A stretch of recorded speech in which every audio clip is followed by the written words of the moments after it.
We're now feeling the impacts of the hurricane. I felt them personally myself at about 1:16 today, which was a bit earlier than we had expected. As we have said many, many times, slight adjustments in the track or the intensity can change all of the recommendations that we made. So you have to stay focused, and you have to stay involved, and you have to stay prepared. Please pay attention to the recommendations that we are going to make. Residents should, as of right now, wrap up any activities that you're involved in and get yourself in a place where you and your family are going to be safe, which argues, again, that it's really time to get off of the street and to get wherever you're going to get and just hunker down and hope that by tomorrow morning when you wake up, this storm, which, as you know, is moving very rapidly, will be through us. So given this challenge, that is why I've instituted a mandatory curfew. I want to repeat something, but nothing good can happen for you being out on the streets of New Orleans tonight. So I would caution you just to stay inside and hunker down, and let's ride this out together. Chief McConnell. I'd like to reiterate what the mayor said and thank the men and women in New Orleans Fire Department for their efforts. But the biggest thing I want to say to folks is, as the mayor said, it's time to hunker down and keep yourself safe. Let's say hunker down. Hunker down. Hunker down, y'all. Hunker down. Hunker down. Hunker down. Hunker down. Hunker down. Hunker down.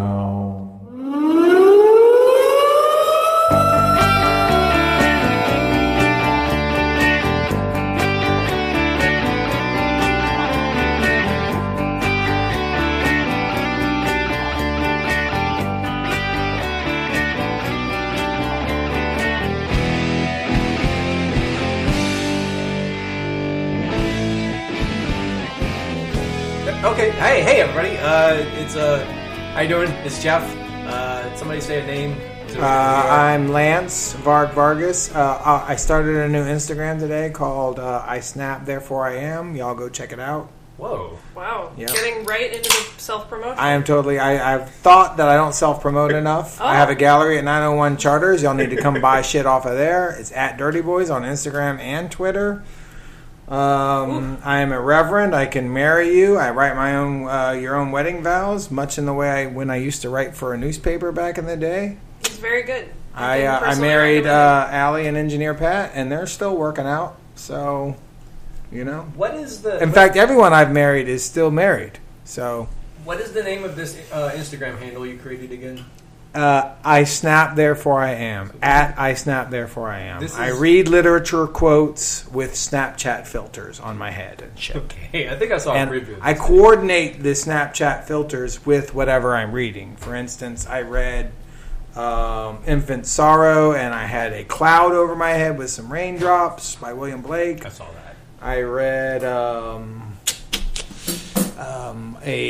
I looked very English in one, so I read a Hamlet quote. And then I read a Kurt Vonnegut quote about pretending to be something else, and I was a fucking dog that was licking my paws and shit, pretending to be something else. So there's going to be some of that. I'm going to send it out. Are you going to read Metamorphosis and put that cockroach filter on before you do it? I might. Okay. That is exactly the type of shit I'm going for. He's taking requests. I definitely. Well, I want to send it out to English teachers across the land and get their children, their students, to submit. You can subscribe to this for the class. No, You're trying to monetize this shit. I'm trying to monetize everything. I'm trying to monetize the Hunker Downcast. This is common albeit glacially. Uh-huh. I am very slowly. I'm telling you, all we need to do is just record and release on a regular schedule. Ask for donations. Hey, why don't y'all give us some money? At Hunker Downcast on Twitter. And what else are we at? We've got hunkerdowncast.com, and a Twitter page, and all the things that you usually have. You know, when you use the internet, you have a web page. Yes. But anyway, back to introduction. Well, also, wait, one last thing. Everybody, anytime hunker down. Hold on. He's in a bit. Is said on anywhere. We get like a take of that profit. So if WWL says it. Like hurricane season comes and the money starts pouring in for us. So it does. Put that out there. Are you that's what I want. That's what I want to do. Okay. We need to copyright it. This has been, already off the bat, an episode of Varg gets self-promotional and esoteric at the same time. Speaking of self-promotion, who else is here with us? Our benefactor. Oh, Well, sorry. first of all, I would like to... And I'd Allie? like to throw to Allie, just so that we know that Allie's with us and doing Thanks. okay. Thank you. Yes, I'm Allie. They already heard her talk because she interrupted me several times. Go ahead, Allie. It's cool. Dude, because you spent 5 minutes talking about yourself No, during our introduction segment. it's fine. It's fine. Go ahead. It's good. How you doing? My partner at Dirty Boys is at Jeremy A. I'm serious. Great. Go ahead. I'm great. Thank you. Because I still have the liquor lobbyist. So go ahead. LSU beat Florida. Fuck. So, take that, asshole. They sort of beat him. A win's a win. You're right.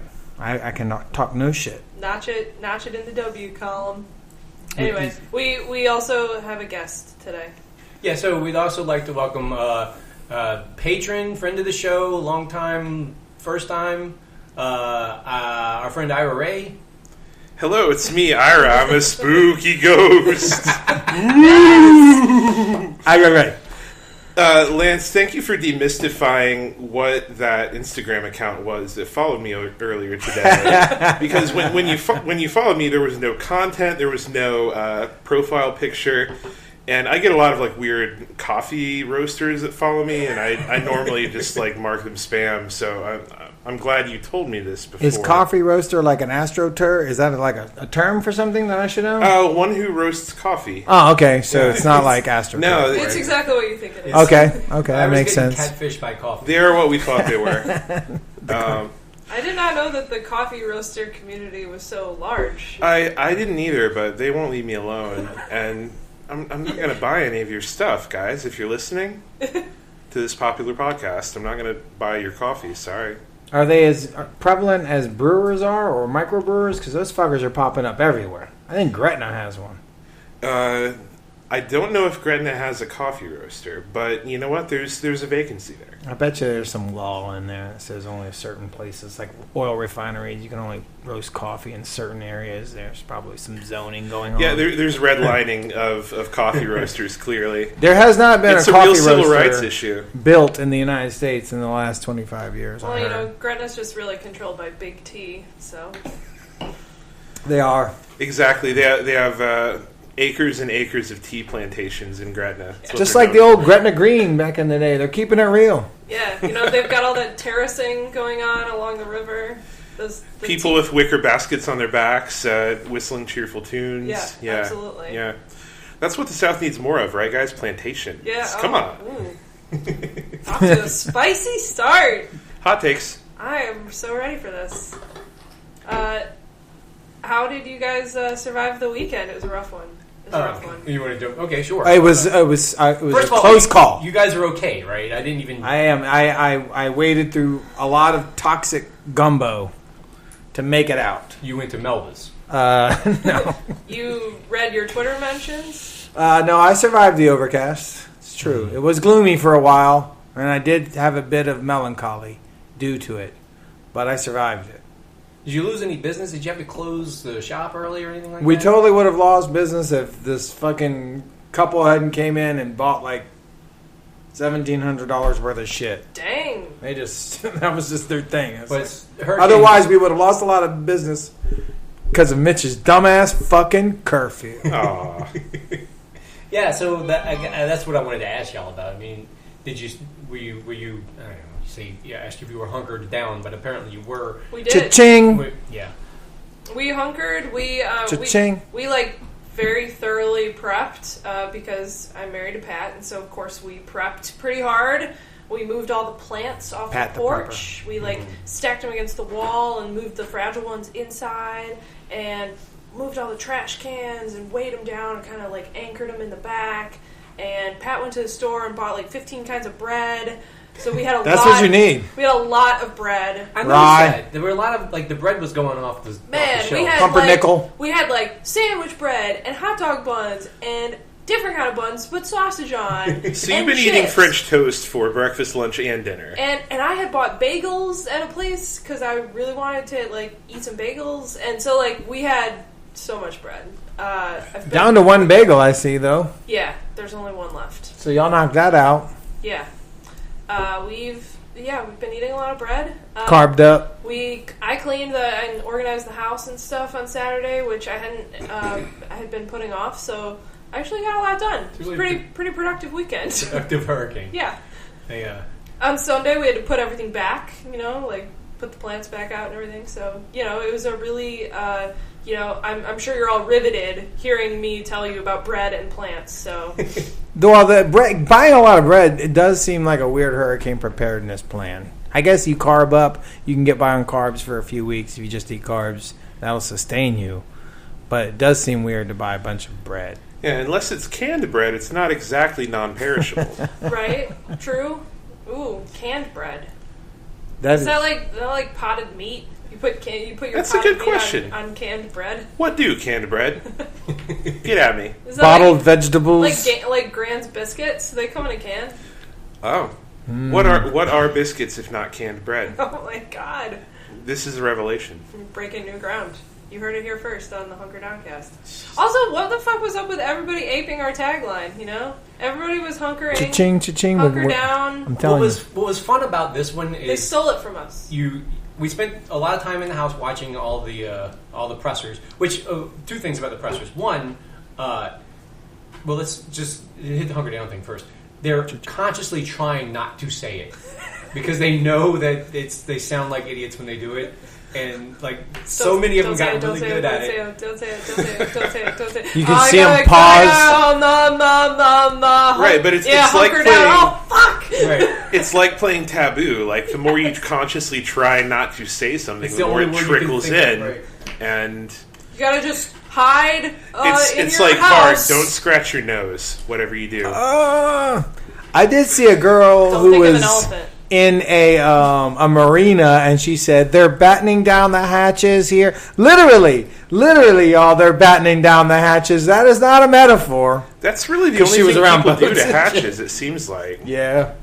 The other thing that I noticed that they were doing a lot was this has been the year of officials in their highly specific action wear.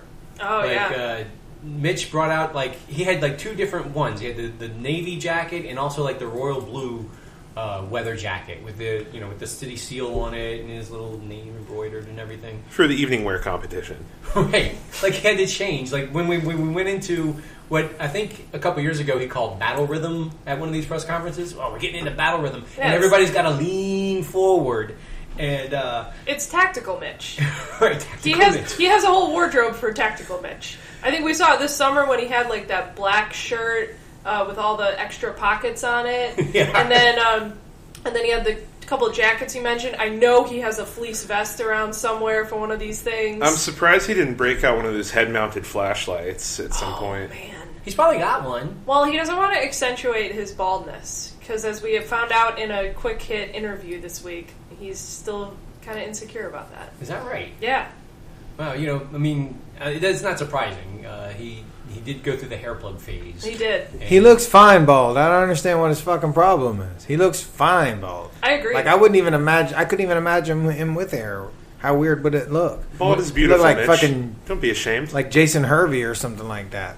What's going to be really weird is when he's gone, it will be the first time in, 16 years where the mayor has hair.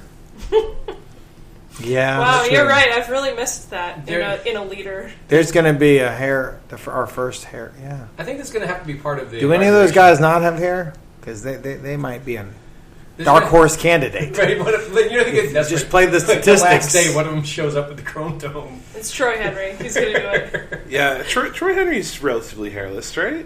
No, he's got like gray hair. It's close. He's got a close coif. cropped. Yeah. Bagneris has kind of he's getting there. He's got the clown kind of right? Yeah, he looks like His hair's curlier. At this age, he would probably be there by now. He didn't put the whole effort into letting it go. But I think that at the inauguration, whoever wins, that's going to be part of the ceremony as they get out and they shave, probably her head, and then that will. I think LaToya would look the best bald. I'm gonna have to imagine these. I'm just gonna have to mark them up for us. If she wanted to do it, I think she would look sharp as a motherfucker. I mean, Desi has very short hair already. She does. She looks very good with it. She does, but Her it's hair's always great. And she's got that. coiffed. I mean, I don't know. I think Desi's head shape, unless it's pointed, it might be a pointed head. It's a scary moment. But I can imagine Desi bald. I think When I started to lose my hair and I decided to just go ahead and go bald, if I had ended up with a point, I would have been fucked. It was just terrifying. I just finally looked and I was like, okay, it looks fine. You have a good head shape. Fucking thank God. I do not have a good head shape. My mom even buzzed my hair once when I was a teenager, and so embarrassing. Well, you're lucky Never though again. because you look like you got a full ass head of hair. Let me look at the back. I'm He's inspecting. Looking good. Ira Rays, you got 25 years left of that shit. Just don't let him pull out his calipers to measure your skull. yeah. None of the I got him in the truck. none of your pseudoscience, please. Phrenology? Mutton chops McGee. You look like you could probably be a criminal. I certainly could. Yeah. A smooth You criminal got some at that. bumps. I had short hair for a while, and the hair was fine, but it just wasn't a very flattering haircut because of my weak chin. So, that was Are disappointing. you talking about when you had the little patong off the top? Yeah. I thought that was pretty badass. I mean, I liked it. I just needed to... It was a great haircut. It just wasn't right for me at the time. Maybe Okay. someday. Due to your weak chin, you said. Yeah. So you'll go down. You need to knock somebody out in a boxing match. You need to knock them out in the first couple rounds because if they hit you, you're going down. Not quite the way I meant it, but... Literal weak chin. Yeah, just like I don't have a good jawline. Okay, I got you. I Yeah. got you. Mitch doesn't like his baldness. I don't like my chin. So, we've all got something. Yeah, my penis is too big. I must... But I'm bummed. It's so sad for your pants. I know, I gotta slog it around. This just sucks. So, how was your... You gave us several live video updates. Oh, okay. So Yes, you did. You had a That was character okay. come down the street and you were able to record him. Well, a couple of things were going on with us during Nate. One is we had visitors from out of town. Okay. So we had to make sure they were okay.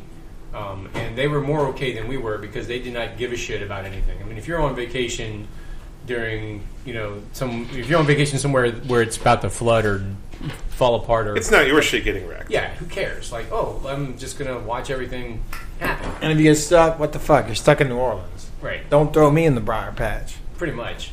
So they weren't all that bad. We actually got to go out, and Chris and I have a kind of a tradition when there's a hurricane coming. We go have a really nice meal like the night before it comes, and so we went to Tujague this time, and that was a lot of fun. It looked like you ate a chicken dish with potato chips all over it. Yeah. That was the cool thing. Yeah, I thought you said nice meal. They do a chicken bon femme there, Hey, it's got zaps, darling. but it's You not, ordered chicken in a restaurant. but it's not on the funny. menu. And if you order the chicken pantable, the waiter comes to you and goes, "Hey, buddy, you like chicken?" And you're like, And then he opens his trench coat to reveal a chicken. and then he goes, "Hey, you like garlic?" And I'm like, "Sure, Boy, I like garlic." wow. Well, we're gonna make for you the chicken bon femme. Yeah, I'm about to make it rain garlic up in this bitch. That's precisely what happened. It makes you feel special that you're getting something secret Yeah, off you the think- menu you think you're at getting this the- old restaurant. Pretty much. Nice. I like that. Did they talk to you like you were a tourist? No. Okay. It sounded like they were talking to him like they were about they to were go giving whack you- somebody. They were giving you we know you got all these tourists here with you, but you are our guy. Like Oh. you're a made guy. I think they. Yeah, They heard your accent and they said, "Hey, this guy looks like a Brother Martin graduate to me." I was about to say, where you're from? You're from about 3rd and St. Charles, aren't you? I could tell. This guy knows. He looks like he's under the spell of Big Crusader. Yeah. They got that. It's a routine they do. You got a little bit of gentility, That's good, though. and then around, like in your early 20s, you moved uptown, didn't you? I could tell by the Yeah, accent. he's basically they cold read you at Tujague's, and that's how they make their money. It's good. Yeah, I mean, it's a great place. Stand-up bar and everything. So anyway, after that we went and kind of settled down at the house and Hunkered down, really. We got really drunk and played Newsman all the rest of the day. What is Newsman? What is Newsman? You saw it all? Y'all saw it on the internet, huh? Oh. Okay. I thought you were talking about like a game. That Right. I thought you have this new board game called Newsman. I was like... Is that like Secret Hitler? It's got a Pop-O-Matic bubble. It's great. Yeah, it's great. Hungry Newsman. No, I understand now. Yeah. I'm dialed in. I know we had this really fun idea to Look it up pretend what like you we want. were going to cover the hurricane. Sure. And You did a good job. It was fun at the start, and then The like, costuming was amazing. Yeah, it Props was to the great. wardrobe department. You really kept that veil of anonymity going. yeah, I thought it was important to get into character that way. Well, my I only believe it. quibble is that you're really not allowed to mask right now because it's not during Carnival. I think during curfew you can. Oh, Like they, Okay. because I think actually you It's have called to. Curfew Carnival. It's basically a mini purge. anything happens. As long as you're not out on the street. Right. well, we all know the curfew was only for certain types of people in certain neighborhoods. I had that figured out. Like the weed laws. But yeah, Or the seatbelt laws, or the brake tags. so people were upset about it though. Like they were. Nobody liked it. Yeah. Did people like it? No. Nobody liked Well, it. actually, that's not true. The next day, everybody was people did enjoy lecturing everybody about having complained about it in the first place. Oh, I did read some posts like, "This is the most prepared we've ever been for a hurricane. Congratulations!" And a lot of people doing that, and I was like, "Shut the fuck up!" I mean, it's good to be prepared, but like, If that was a fucking major hurricane, all the preparation would have been for naught. We would have had a ton of fucked up bullshit have happened. You can't prepare for those motherfuckers. I would argue a curfew prevents you from preparing, especially if you're a last minute kind of person. Like, gotta go to Winn-Dixie and get some Ozarka. Nope, it's 6 o'clock. Can't do it. Yeah. Then the curfew itself lasted like 2 hours. Like an hour and a half. All right. Like they. And was not observed even during that time, No. from what I can tell. not on bourbon anyway. Right. Well, the French Quarter, of what I heard, was not the curfew did not apply it to the French Quarter. So what the fuck is the point? Like, What the fuck is the point? That's what I'm asking. I mean, I said as soon as I saw the curfew thing, I was like, even if this is a really bad storm, it's excessive. Like, nobody is gonna. Like, what are you really gonna do? You're gonna arrest people who you see? Like, you have to think about like how you're gonna enforce something like that. If you just want people to stay inside, then just tell them to stay inside. Some people are gonna do it, and some people are gonna be dumbasses and they won't do it. You know. So like, but what is the thing that you're trying to trigger by saying a curfew? That means you gotta go out and fucking arrest people who are outside. You really want to commit to that? Right. I don't. It's better. Just be informational. Like, hey guys, take care of yourselves. Don't be outside if you don't have to. Don't drive into the water. You know, all that kind of shit. Yeah, it always seems like these things are meant to discourage, like, the people who drive through 18 inches of standing water or running water. But those people aren't going to be dissuaded whether there's a curfew or not. Exactly. The only point in saying there's a curfew is to make it sound more serious. It's like the next level of your, what is it called? Varg, kayfabe or whatever it is? Yeah. It's like next level of like the theatrics of the whole thing. Yeah. It's not. It's No. just trying to ratchet up and make it sound more serious, and there's no reason to do that. And it's also just part of like Mitch's wheelhouse of stuff. Like he really likes to like play like he's Tactical Mitch. yeah. I mean, first of all, he's dressed like it, Yeah? and second of all, like his just general demeanor is the the high school coach who has to teach you civics. Like, so he's always like trying to tell everybody just to shut up and listen. And, But that's ironic because he's a theater nerd. right. Well, he's got a lovely singing voice. Yeah. Well, it seems like he lives for Coach stuff McCormick like in my this. Like, school. he's at his best when he gets to run the show, coordinate this media event. But then when it comes to the actual execution of something like, I don't know, the Sewage and Water Board, well, we saw what happened there. Right. So day-to-day actual governance is the same, but he loves to show leadership. You know, quote unquote. Right. So. Yeah, it makes sense to me. Which is all that people want now. You know, I mean, that's everybody's in politics for the theatrics now. So. That's all the average voter remembers. Like Mike Yenny. So that's where you concentrate your effort. Mike Yenny's fucking office rug. Yeah. He's in it for the theatrics. Everything is a LARP. President Camacho, our current president, Mike Yenny, Mitch, Great Sidney time. Torres. They're all in it just for the entertainment value. Oh, should we move on to talking about the mayors? We should move on from Nate because Nate moved on from us pretty quickly. Yeah. The thing that kind of the significant thing I got from it is that when Irma was coming, everybody was freaking out, even though there was a very little chance that it was going to show up here. And then, I was never really worried about Irma, but Nate, I was like, okay, look, this motherfucker Harvey went from a disturbance to a Cat 3 in a very short amount of time, and it fucked everything up in Houston. So again, I'm not going to freak out too much about it, but I'm certainly keeping my eye on this motherfucker far more than I was Irma.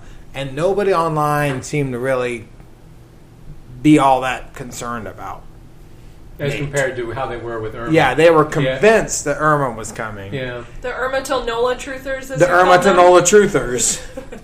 The Nate Tanola truther, or the Nate Tanola, just basically who I call weather forecasters.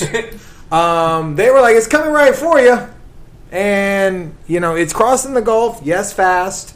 But it had far more potential to ruin a lot of people's lives and fuck people up. And everyone was like, There was so much. we're going to hunker down. Cha-ching. There was a lot of ennui at that point. Like, so many things had happened. Like, so many things had just happened, and everybody was just... Somebody called it something fatigue. Yeah. Fatigue. Fatigue. Yeah. Literally what it was. Like, Tom Petty was dead. Who gave a fuck? That's exactly right. Nothing matters anymore. Just take me now. Nobody fucking gave a fuck. No, but they Which also... is fine. Great. There Don't. were reasons why they didn't. And There were reasons why you shouldn't have for Irma either. That's true. But in this case, I think that it's an example of people kind of knowing that they don't have to freak out at everything. Well, hopefully Irma taught him that And lesson. there's this, like we were just talking about, how Mitch and his friends like to make sure everybody freaks out a lot because it's like the forecast of least regret situation. Where we have to make sure that everybody's freaking out just so that they'll prepare. But then what happens at the end of that? They don't believe you the next time. And then they all stay, and then they all die. Well, they got to go sometime. It's can't save them all, right? Right. Hey, I never argue with can't save them all as an excuse, all right? I mean, you've reached that one little trump card in Lance's deck where I'm like, we're in complete agreement. Hey guys, can I break some news a minute? Sure. The U.S. men's national team has been eliminated and will not be in the World Cup. Oh, That's for soccer, right? Yeah. Okay. Who did it? They lost to Trinidad and Tobago. Well, good for that's them. not really They're- fair because that's basically two countries. But it's funny because the Netherlands is also going to miss the World Cup. Come on, man. I will have no teams in the 2018 World They were my Cup. boys back in the day. Wait, last is this last the World Russia Cup. World Cup? Yeah. See? But they still have time See? to get it together in time for the Qatar World Cup. Right. What's your boy's name that you named your dog after? Arjen Robben? Yeah. He was my boy last year. He's great. The Flying Dutchman. Yeah. No, that was Robin van Persie. Oh, okay. Yeah, The you're guy who right. did the, The guy with the Dutch name. that other Dutch guy. I loved them last year. Or last time. Well, they go every 4 years. Wood Shoes McGraw. I think it's great, though. I wouldn't really get too hyped to be like a USA nationalist under a Trump presidency, especially in a Russia World Cup. Ugh, that'd be just a horrible thing to have to root for. So It saves us some awkwardness. I feel like this. I now- think this is a blessing in disguise. No, honestly. we have to write this story. This is a John Boyce series. Like the Trump Russia World Cup. That has to happen. Yeah, in somebody's imagination. Maybe, So when y'all maybe hear- Putin Form will article. rig it and put the U.S. into the World Cup anyway.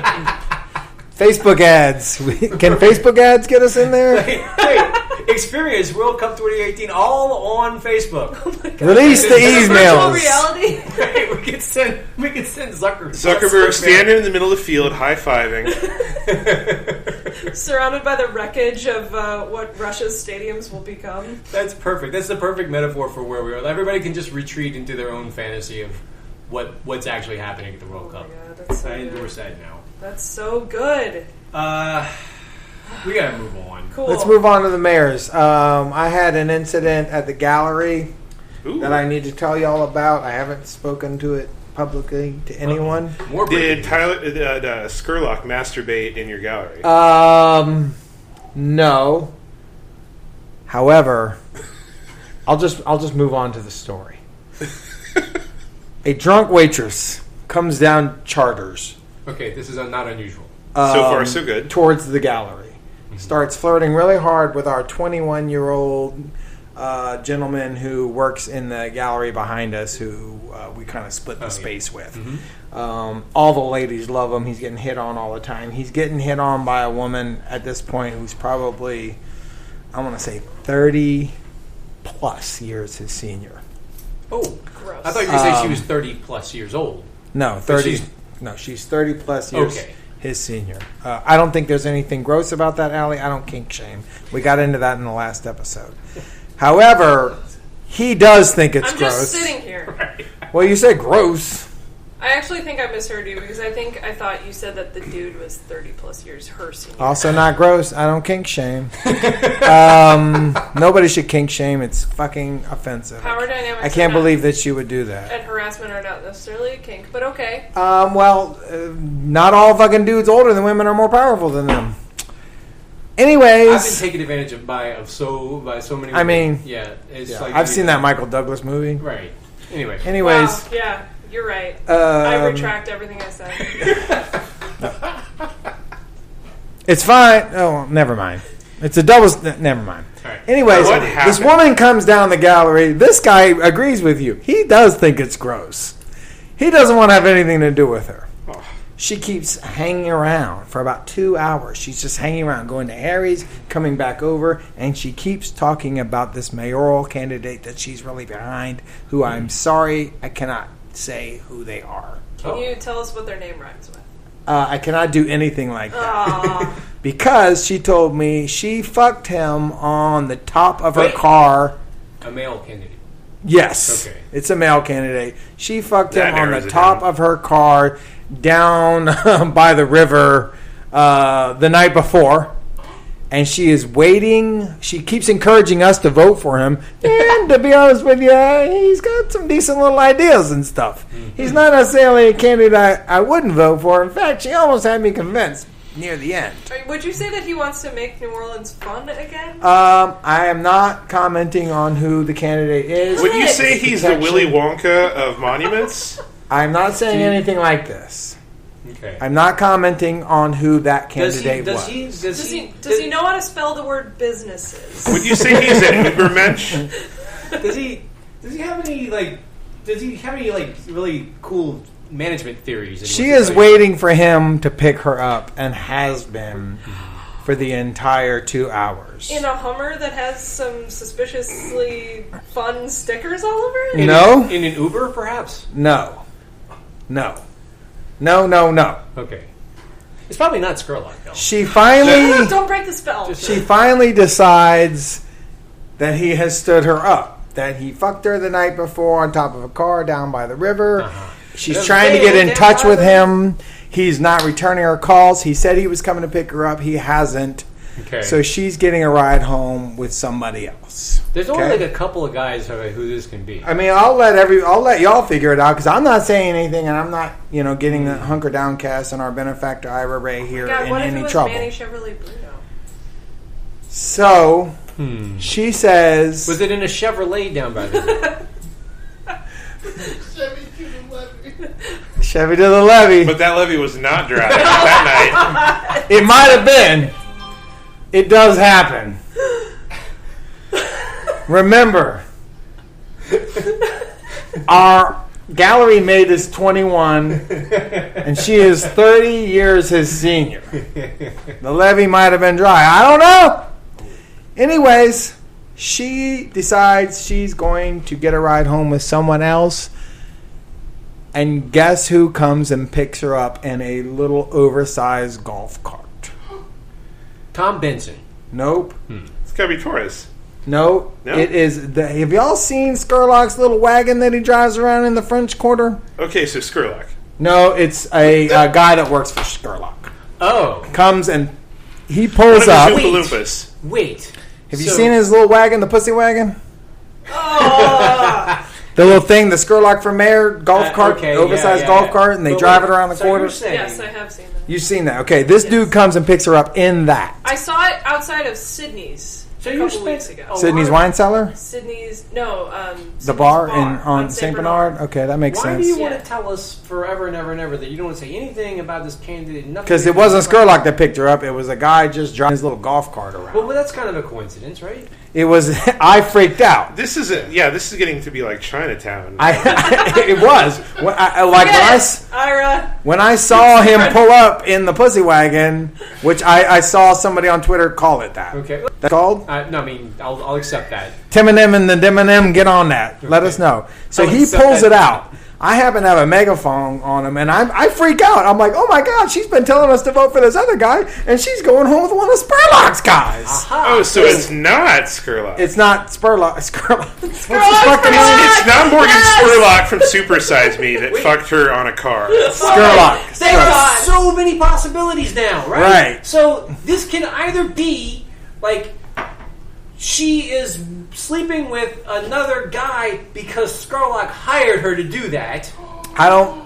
No, she was pushing this guy hard. She was like, he's a really great guy, and he's got a lot of great progressive ideas. And he has stamina for days. That's right. She goes, I was like, what's his stand on Airbnb? She was like, he's totally for it. He's cool, he's progressive. I'm like, man, fuck Airbnb. She's like, oh, no. I mean, we were going to go to one, but we just decided to stay on the car.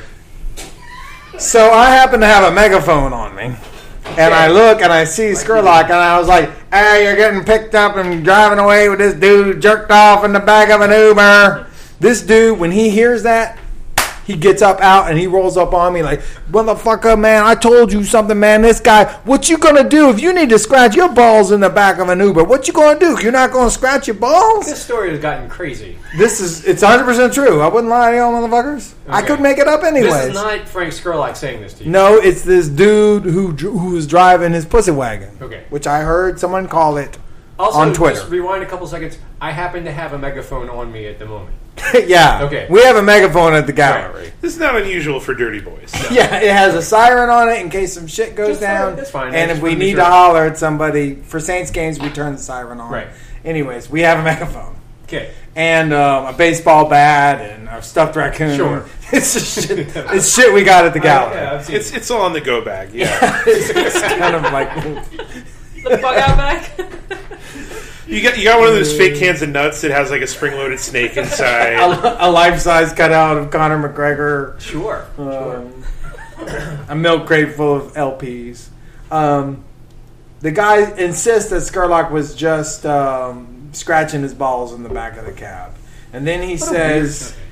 then he names like several affiliations he has with the other mayoral candidates. Like he went to school with them. He's good friends with this one. Wow. Blah, blah, blah, blah, blah. And then she's just like, hey, can we just go? Can we just go? God. And then she goes, as she's leaving, I was like, well, why are you hanging out with fucking Skurlock's people if you were talking about how much you like your boy from last night? She was like, oh, he just wants to fuck me. And then she got in the pussy wagon and rolled off with him. Are you going to tell us who this is off mic after recording? Yeah, you're gonna have to. I will. I'm just like basically. But there's no way I'm getting the Hunker Downcast any. I mean, I guess I could probably. I need a fucking lawyer here to tell me whether I could just say This is some Jason Barry shit right here. You need. I do. I need some shit. I need to. What's okay. Because if I had the little fucking Chewbacca thing, I would say Cousin Pat's telling me not to do it. He's saying international sign for shut your goddamn mouth. What's blowing my mind if about only this to protect the rest of our reputation. Right. You're done, Lance, but don't drag the whole podcast down He's with saying, you. save my wife. Oh, hey. Sorry, wait. What's that? Don't tell him it was Troy Henry. I won't. Don't worry. No, it's fine. Thank you for your legal advice. How much do I owe you? All right. A night at Wands. I die. No, it wasn't Troy Henry. That is one I will eliminate from the conversation it wasn't him. What is amazing to me about this is that this mayoral election, which is the most boring and just disappointing thing that's happened in the city in like the last 10 years, has groupies. There are groupies for this particular field of candidates. But she went home with another rock star that night.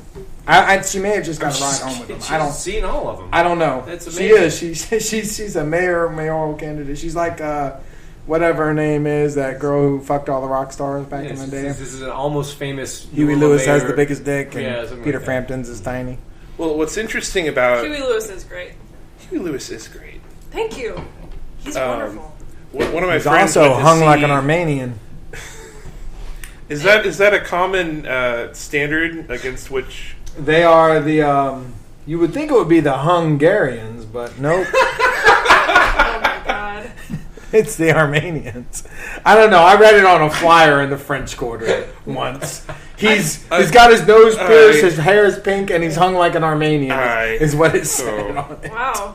I was just going to say, I love that Huey Lewis is just upfront about how cocaine doesn't let him fuck the way he wants to. Is that what he said? I want a new drug, one that does what it should. Right. Yeah, come on.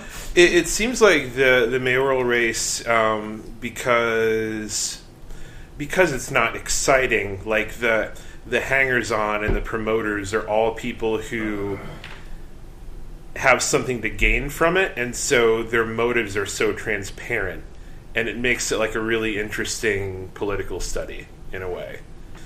Oh, yeah, I mean, it's obvious like whose side everybody's on and like how it's like shaken out. Right, whereas a lot of times there's kind of a web to untangle there. It seems like at least this lets you know where a lot of people stand a lot more. This has been your theory on it, is that the candidates themselves are basically ciphers for the backers who are kind of using them like pawns in a game. Right, and in this case it's that and more so just because of how boring these candidates are, like, and just how like just plucked from the woodwork each of them is, you know. And at least the major candidates, you know, the sideshow is the sideshow. But the sideshow's not even like breaking through, really. No, right. And that's another thing. Sounds like it did in a recent anecdote I heard. Right. But that's the other thing that's funny about this is that if you hang out in the corner, I guess. So, on the top of a car. Just sit on a car and see what happens. Yeah. Okay. So you mentioned the side candidates. You know, tomorrow night there's going to be a debate. And the controversy now, it's a fake controversy, but Troy Henry's mad that he's not invited to the debate. Mm-hmm. So there's only going to be 3 of them. There are like 17 candidates, 18 candidates. Mm-hmm. I'm thinking back to 2006 when there were 20 people running for mayor, and they sent Chris Matthews down. And they didn't have all 20 of them, but they had like 10 of those idiots up on the stage. And then like Peggy Wilson and Virginia Boulay and just ridiculous people who were saying crazy things. Rob Kuig in the middle of Nagin and Mitch really kind of talking to Chris Matthews on national television. Like, that could happen, but for whatever reason tomorrow night we can't even be bothered to have stupid ass Troy Henry included in like this, like, you know, carol of 4 boring people. Whereas I seem to recall last year at the Senate debate, people bent over backwards to have a novelty candidate in David Duke. Because they're racist. But we got Spurlock. He don't make a... Skurlock. Yeah, so that doesn't... He don't make a... His Sherlock. name should be Spurlock. You don't wear a top hat Solving like mysteries. that and not be called Spurlock. That's a Spurlock-looking motherfucker. If we ever got him on this show... I was going to call him Spurlock the whole time, no matter how many times he corrected me. He kept on... If there was any mayoral candidate that would be on a podcast, I feel like it would be that dude. It should have been. We should have tried harder to get him on the show. So, buddy, the jerking off. What happened, bruh? Yeah, I can't talk about that, I bet. We went after a couple of them. Like, but, I wouldn't say we went after them. well, we offered. Yeah. Yeah, they didn't happen. It was about how I went after girls back in the day. I was like, please come sit on my lap. What was the other... That's not what you open with. Please throw yourself on me. No, I'm going home. That's about what we did to the mayoral candidates. Hey, we're out here. I don't know why y'all aren't discovering us. and our sweet hearts. Yeah. And our tender souls. That was about our Rising Tide promotional strategy, too. It was. So. It was our motive. MO. It was like how we make money on the podcast, too. It was. I hope someone sends us some. It was Field of Dreams. It was, people will come, Ray. Right. Just like there was a point where you would just go, people will come. Build a podcast and they will give money. Yeah, if we record it, someone will listen. They will seek us out. If we just hit record during all the shit that we talk about at the bar, someone will listen to it. Someone will discover the beauty of it. Mostly after we're all dead, probably. Like Tom Petty. Shit. Jesus. Hey, I'm an artist. I have that sort of... Hey, let me ask you something, Jeff. I don't know who I'm going to vote for. Who should I vote for? Oh, wow. Here's my interests. I hate Airbnb. Right. Okay. So nobody. You can vote for nobody. I'm done? Yeah. What I don't like is the question, who should I vote for? Because, well, I'm hypothetically doing it. I'm not going to take your advice. I know, but it's a good way for me to talk about this because like what I keep telling people is like it doesn't matter like who you specifically vote for. It doesn't matter. Like your vote isn't that important. Like what's important is never heard that everybody's before. vote. Oh. And like this election is such a great example of how broken politics is in general right now. Who is the socialist candidate? Mm-hmm. There isn't one. What's the closest thing to a socialist candidate we got? I don't know. I took a quiz that asked me questions on my positions and then told me who I should vote for, and it told me to vote for someone named Brandon Dorrington. Yeah. So this is what I'm talking about. Thinking about I'm not going to be. Does that ring any bells? I'm not going to be online as fuck. I'm just looking him up right now. But this is what I'm talking about. Like you don't like. There's no quiz to tell you like what your personal choice should be. Like it doesn't matter. Right. Well, because like we said before, it's it's comparing people's stated platforms on things, and this election is like where the platforms are made up and the rules don't matter. Right. Because it's all about who's giving them money, and also like these, at least the mainstream candidates have records on these issues. Mm-hmm. Most of them. And right. So we kind of have an idea of what they would do and who they've listened to in the past and who they might listen to in the future. Like, if you hate Airbnb and you want to dismantle the carceral state, there's, like, literally nobody you can vote for. Because nobody is representing those interests and there's no mass movement behind those things right now. The way we would like politics to work is, like, you are connected in your life through your, like, at work you have a union, or you have your own club, or whatever that how you interface publicly, right? And that manifests a collective interest, and that connects with other people who create capacity to move things and push issues, and then push candidacies based on those issues. And none of that is happening.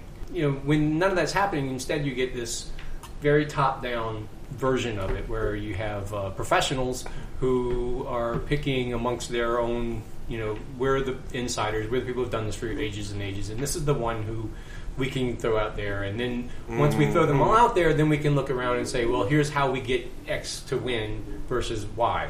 Gone are the days when you could just vote in a block with your Dungeons and Dragons party. It's sad. It's sad the state we're in. I mean, there are some things that we could do that could, I think, encourage like better candidates. One would be like ranked choice voting. That would be like a way to actually say like, I want to vote for this candidate who's definitely not going to win, but I want to register my vote that I did that, and then my number 2 choice would be like the bigger candidate that I hate the least. Right. And that way you can vote for the person you want to without worrying that you're going to like spoil somebody's margin or whatever. Well, so given the hellscape that we're faced with, there are ways and faced with very quickly too. I mean, it's coming down to Saturday. Yeah, it's really like it's on us, and there's one debate tomorrow night, and then there's Is this episode even going to be out by Saturday?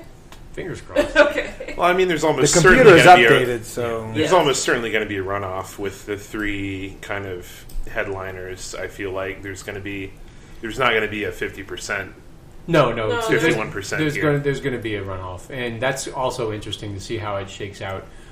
It's going to get a lot less boring, I think, during the runoff because there's going to be a lot more money poured in. It might get more boring really fast, and the reason I think that is because right now the game is about. Did you get the last mailer from Desiree with like going after like the Jacobs after Leslie? Yeah. I got it today actually. Let me get it. It looks terrible. what that's based on is the revelation of the not for sale pack who's been attacking Charbonnet the whole time, and we learned who they are, and they're Leslie Jacobs, who this one just nails the whole time.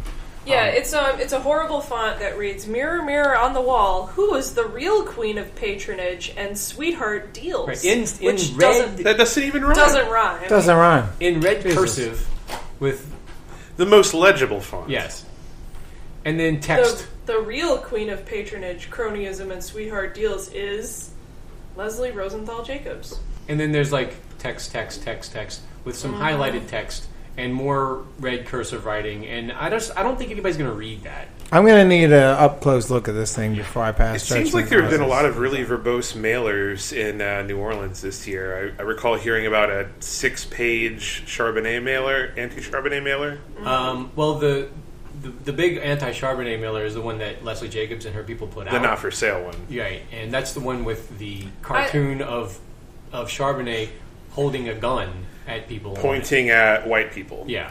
And coincidentally. They also spent money on Instagram ads, because I got not for sale pack ads in my Instagram feed. I want to say I got one in a weird setting. Like I was like maybe in a dark corner of the web, and I saw an anti. So Instagram ads On come. RedTube? Instagram ads. It wasn't quite that dark. Today, but it was definitely one where I was like, "What the fuck are local New Orleans ads showing up here for?" The drop shadow is a little severe. Okay. The rest of it, they may have could have put a little bit of an outer glow on the font to make it stand out more. So your complaints are purely aesthetic. Almost always. Almost always. My complaints about that flyer are definitely that the question mark could have had a better placement. Yeah. They chose a pretty ugly picture of Leslie Jacobs. The dollar bill signs look pretty good. There's a nice fade in the back. That looks a little. This little gray bar, this little pull quote seems a little. Would you read it? Like if you saw that, would you go, "Oh, I want to read this"? Yeah, I'd read it. Really? The yellow is pissy. It is. It's a piss yellow that doesn't even belong in this. So yeah. But all this makes me seem like I should vote for Desi. What's interesting about this mayoral election is the undecided group, and even the most recent polls is pretty large. Yeah. And so, because of that, I feel like a lot of candidates still at least feel reasonably like they can gain something by sending mailers to people, because they're very likely to hit an undecided voting block. So they know reasonably we can expect they know your age, so they think you could be on the fence. You could be a Cantrell voter, or you could be a Charbonnet voter. With your party registration, you're unlikely to be a BedMayors voter, so we're going to send you a mailer. Ideally, it would be a better executed mailer. So on the last episode, when we talked about this specific thing, we were talking about how Desiree, now that we know, first of all, that Sidney Torres is out to get her, and we also know that Leslie Jacobs, Lane Grisby, and Shayla Pear and Boise Bollinger and all those people are all out to get her. She has this marvelous opportunity to run the rest of her campaign against all of those people who are hated individuals. The enemy of my enemy is my friend. Right. But instead, there's a letter going to CNBC that says you should cancel Sydney's show. Right. So which I thought was a lame fucking move. It's like, come on, girl. Exactly. So we said, how is she going to fuck this up? That's how she's going to fuck this up. Like, it's just that she. What was her pitch to CNBC? Why they should cancel it? Something about fairness. I mean, just something totally nonsensical. Well, and the implication was that he violated electioneering laws, but nothing was cited in the letter. And I feel like did he say something it came from one of the principals of Ted Lee Stewart, which is a fairly reputable political advertising firm. So I feel like he probably knows what he's talking about, but. So he must have said something in the show. But it's against Des. No, it wasn't connected to the show at all. It was like the fact that he did this, and he is a person, and he also has this show. He's a media influencer, quote unquote. But it's so snide and backhanded. It's basically, I'm going to go tell on your boss to you about the way you're behaving. Like, just run an ad I'd about... like to speak to your manager. That's exactly what it is. Just run a goddamn ad on radio or TV in New Orleans about how ridiculous it is that Sidney fucking Torres is out to get you. Speak to the voters. Right, just say that. Yes. But talk about how these people all inherited their money and they're horrible people and they want to take away your jobs and lower your wages. And a significant portion of them don't even live in New Orleans. God, like Lane Grigsby's a Baton Rouge dude. It's so easy. It's so easy. It's easy. Instead, we get this fucking idiotic-looking mailer. Like, I mean, I fine, go after them, but just present us with something. And I just feel like this is...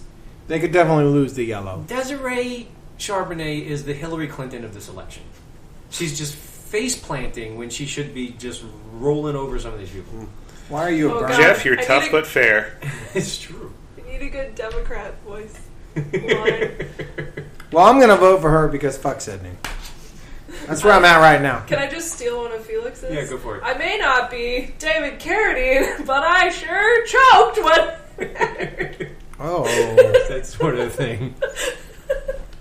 Why shouldn't I vote for Desi? Besides she does dumb shit, they all do dumb shit. Well, if you want to not like Desiree Charbonnet, she's endorsed by Cannizzaro. All right. Which is another flyer that I got from her campaign this week.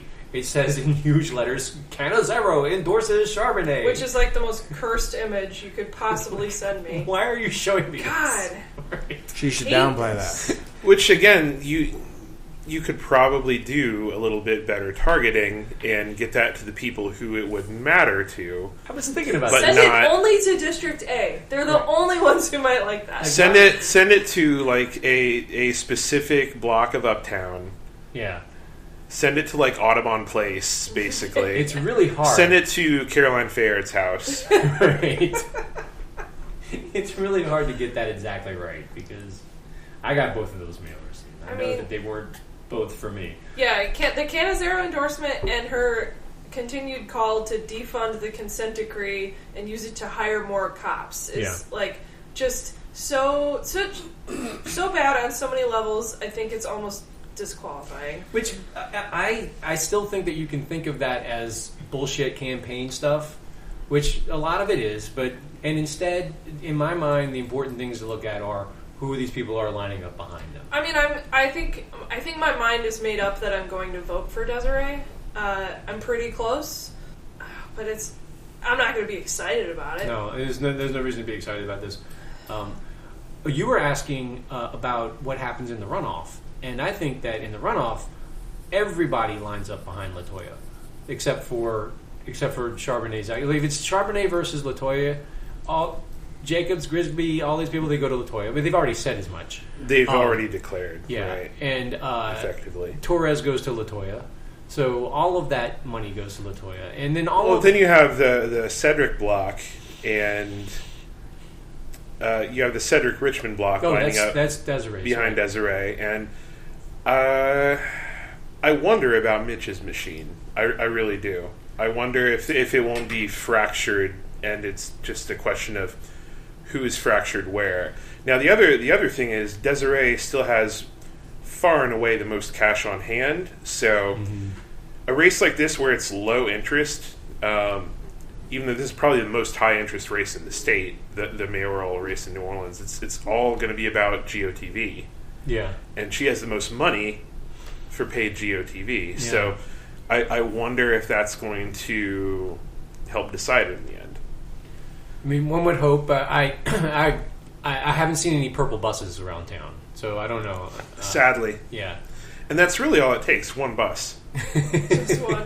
One purple bus. If Bagneris doesn't make the runoff, won't all his people go for Desi? I think they're going to go to LaToya for the most part. Well, that's a good question. But they in the same fucking family. Bagneris' money people are going to go to LaToya. Like Frank Stewart and... the Monument guy? Yeah, Jay LaPere, who is part of this, but is also... They're already attacking Charbonnet. Yeah, so they're going to go to LaToya. Now, Bagneris' family and the people that he comes from, I think they're already with Charbonnet in the first place. Voters? That's my feeling about it. I don't know. If Bagneris slits into the runoff, it's going to be really weird. But I don't think that's going to happen. I think LaToya will we'll definitely win if they That's both kinda- make the one. My feeling about this is that this is a rerun of 2002, and you have Desiree Charbonnet is kind of an avatar for what Pennington represented at the time, and LaToya is what Nagin represented at the time in a lot of people's minds, and a lot of people are kind of viewing it from that point of view, and they're making those choices based on the same reasons they made the choices for Nagin or Pennington the last time. And you even saw, like, the media endorsements all went to Cantrell, and they went to Nagin at that at that time too. And I got a feeling that it's going to line up pretty much the same way. Now, will it go the same way? I don't know, but like you said, I kind of feel like it's Cantrell's race to lose eventually. I mean, but isn't it possible that she doesn't get in the runoff? Released polling has showed them statistically, tied, but released polling has been arguably, in favor of one candidate or another so far. So yeah, it's really hard to say. Well, and since Trump got elected, polls are bullshit. Right? So. Who believes in those anymore? Polls didn't know the Russians were going to fucking hack the election. Well, to be fair, nobody polled that question. They should have had the foresight. Yeah. From now on, Poll every eventuality. Just from now on, just poll Putin. It's a one-man poll. I got polled for District A, but did I tell you guys about that the last time we recorded?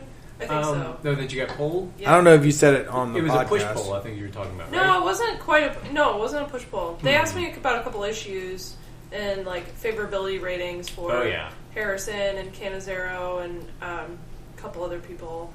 And what I thought about a couple issues like Airbnb and Sewage and Water Board and stuff like that.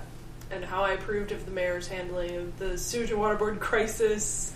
So, things like that. A crisis. Yeah, so it was a District A poll, which I don't know how they know I live in District A, but yeah, alright. Because I call my cell phone. Question, because I'm interested. Have any of you all gotten any polling or any ads on Facebook or otherwise for public service candidate Baldone? No, I didn't even know it. Like, am I going to have to vote for a public service candidate? No, well, that's the thing. You should not be getting them because he's a candidate for another PSC district. Okay. But I know several people in New Orleans who've been getting ads for this guy. Whereas your PSC commissioner is Skermetta, and he's not up for a vote, God, unfortunately. I mean, I've seen a ton of goddamn Facebook ads, so, but I haven't seen any. I wish I would have taken a screenshot of this one that they did of Desi, because they made her look all, like, I want to say she was maybe even animated in it. I don't know. I had some animated Desi is the not for sale one. Yeah? Yeah. That's ringing a bell. That's it. You're right. Yeah, it must be, that's the trigger that goes off in me. So, like, if there's that many people going after her, it just makes me go, you know what? Fuck those guys. If you got enough money to be that ugly to somebody and go after them that hard and be that much of a dick to somebody, there's just the natural fucking rebellion inside me goes, I bet you y'all are the fucking dicks. Yeah, man, when I will not even play. When I see some of the richest people in New Orleans and the state lining up to shit on one particular candidate, that's the candidate I'm probably going to vote for. Yeah, and it's not like they're fucking saying like extolling the virtues of any of the other candidates. Right. They keep saying this one fucking sucks so bad. Yeah. Particularly one of them is fucking Sidney Torres, who blocks me on Twitter. So fuck him. How dare he? Well, I mean, if he wants his voice out there. It does seem kind of... Yeah, how can you retweet Yeah, why not great broadcast the content? most influential gallery owner in the French Quarter? And podcaster. Mm-hmm. Media mogul. You have a megaphone. Irreverent for Christ's reverend. sake. Come on. Just because I fucking photoshopped George Bush's fucking face onto his dog. You mocked was his so fucking spiritual reading on here. He doesn't block you, does he? He doesn't know who I am. And that's the way we're going to keep it. Y'all want to move on or you want to take a break? Or do you want to... Let's take a break. Okay, we'll take a break. All right, so that's good. So we'll take a break and then we'll come back and finish this stuff up. Cool. Let's do it. Oh, that one. Come on. She grew up in the Indian town. She had a good-looking mouth. She never was around, but she grew up tall and she grew up right with the Indian was on an Indiana night. Yeah.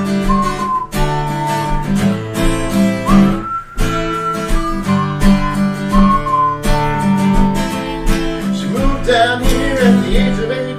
She blew the boys away. It was more than they'd seen. I was introduced and the boys started grooving. I said, I dig you, baby, but I got to keep moving on. I keep moving on.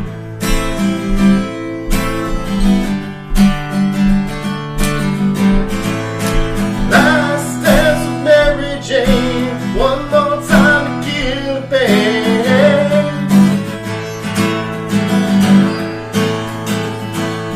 I feel summer creeping in. I'm tired of this town again. Ow! Yeah. Keep it going, baby. All right. What about that bridge? Come on. Tired of myself, tired of this town. That's the second Tired of verse. screwing That's up. not the bridge. No, that ain't a verse. No, that's the second verse. I don't know. Well, do it, bro. Say what it's called. You've been here before. I don't know that I've been told. You never slow down, you never grow old. I'm tired of getting up, I'm tired of feeling down, I'm tired of myself, I'm tired of this thing with me. Oh my, Oh, fuck yeah. gotta put on that party dress. It was too cold to cry when I woke up alone. I hit the last number, I walked through the road. Said last dance with Mary Jane. One more time to kill the pain.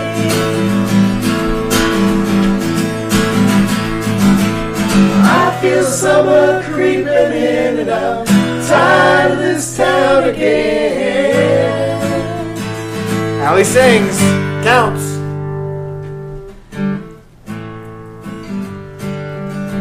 Thank you, folks, for coming here tonight. Listening. Oh, I thought you were going to play in the background. Okay. That motherfucker was tired of himself. I always like that part. He's like, tired of myself? One of my that's the favorite second, the rock third verse, jams of all That's time. all right. There was a Thank you, Pat. So, anyway, we were talking about, Running up their donkey. yes. Got ran out of town. Okay. But you want to do that one now? I figured that's what we'd start with because we're probably not going to talk too much long about it.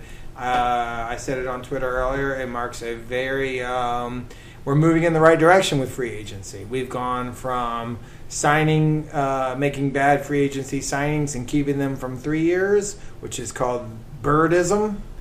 We moved to Brownerism, where we have bad free agent signings and we keep them for a year. And now we're on to Petersonism, where we make bad...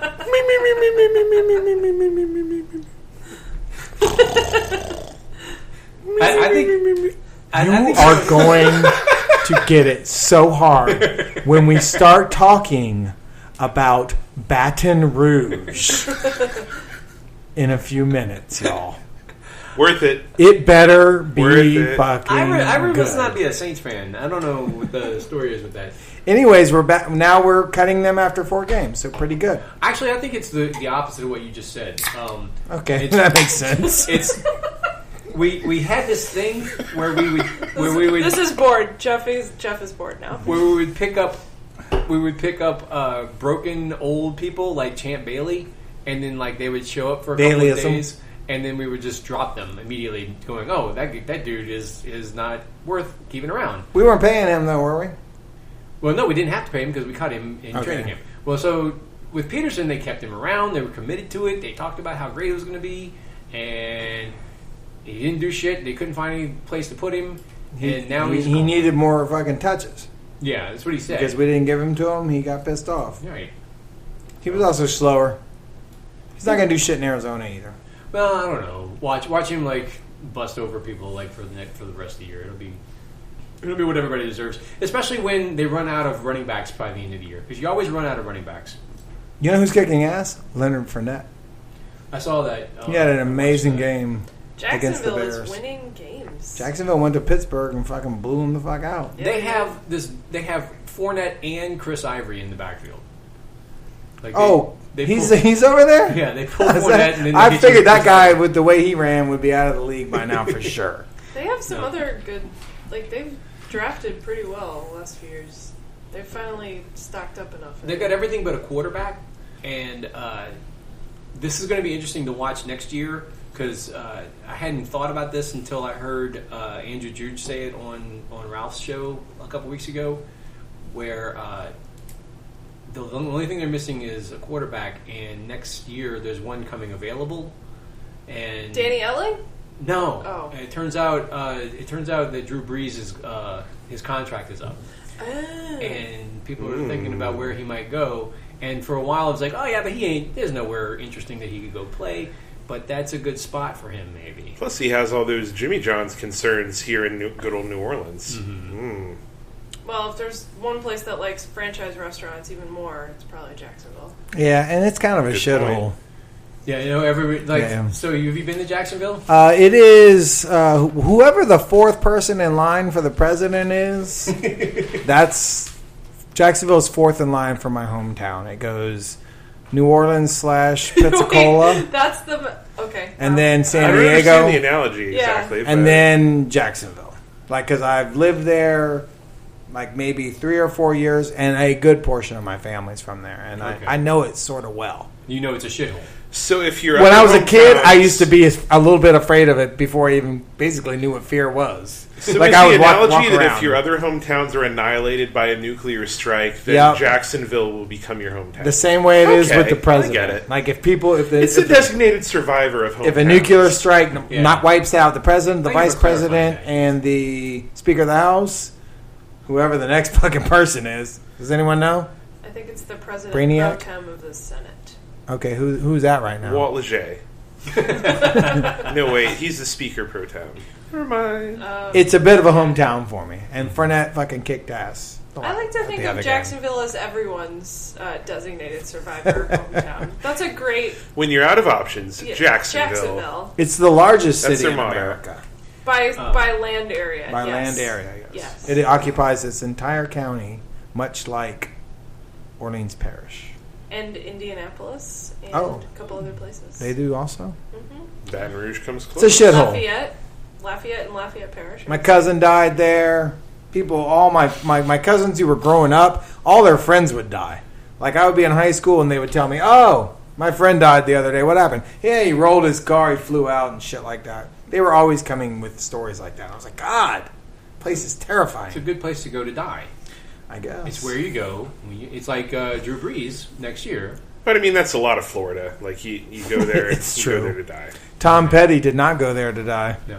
He left there to die. Jacksonville is always the city that I forget about. Like it's like America's most forgettable city because it's a big city. Huge. But like you totally forget about it. Everyone, you think Florida or somebody says Florida, you think Miami or Orlando or maybe Tampa if you have been there and done Tujague, something Christmas, terrible that you never want the anyone Wiki to know Waki about. Mermaids. Yeah, but like nobody thinks when they hear Florida, they think Jacksonville. It's just like the biggest city that everyone constantly forgets about. It's so Georgia too.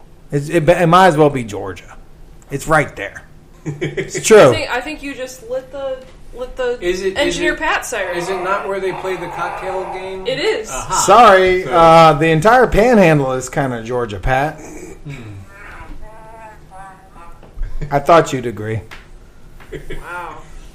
So the other thing that's interesting about Adrian Peterson's career with the Saints is that it's 50 years after the great Jimmy Taylor spent his last year in the NFL. No, I'm bored with already. the Saints. What? Who? Why?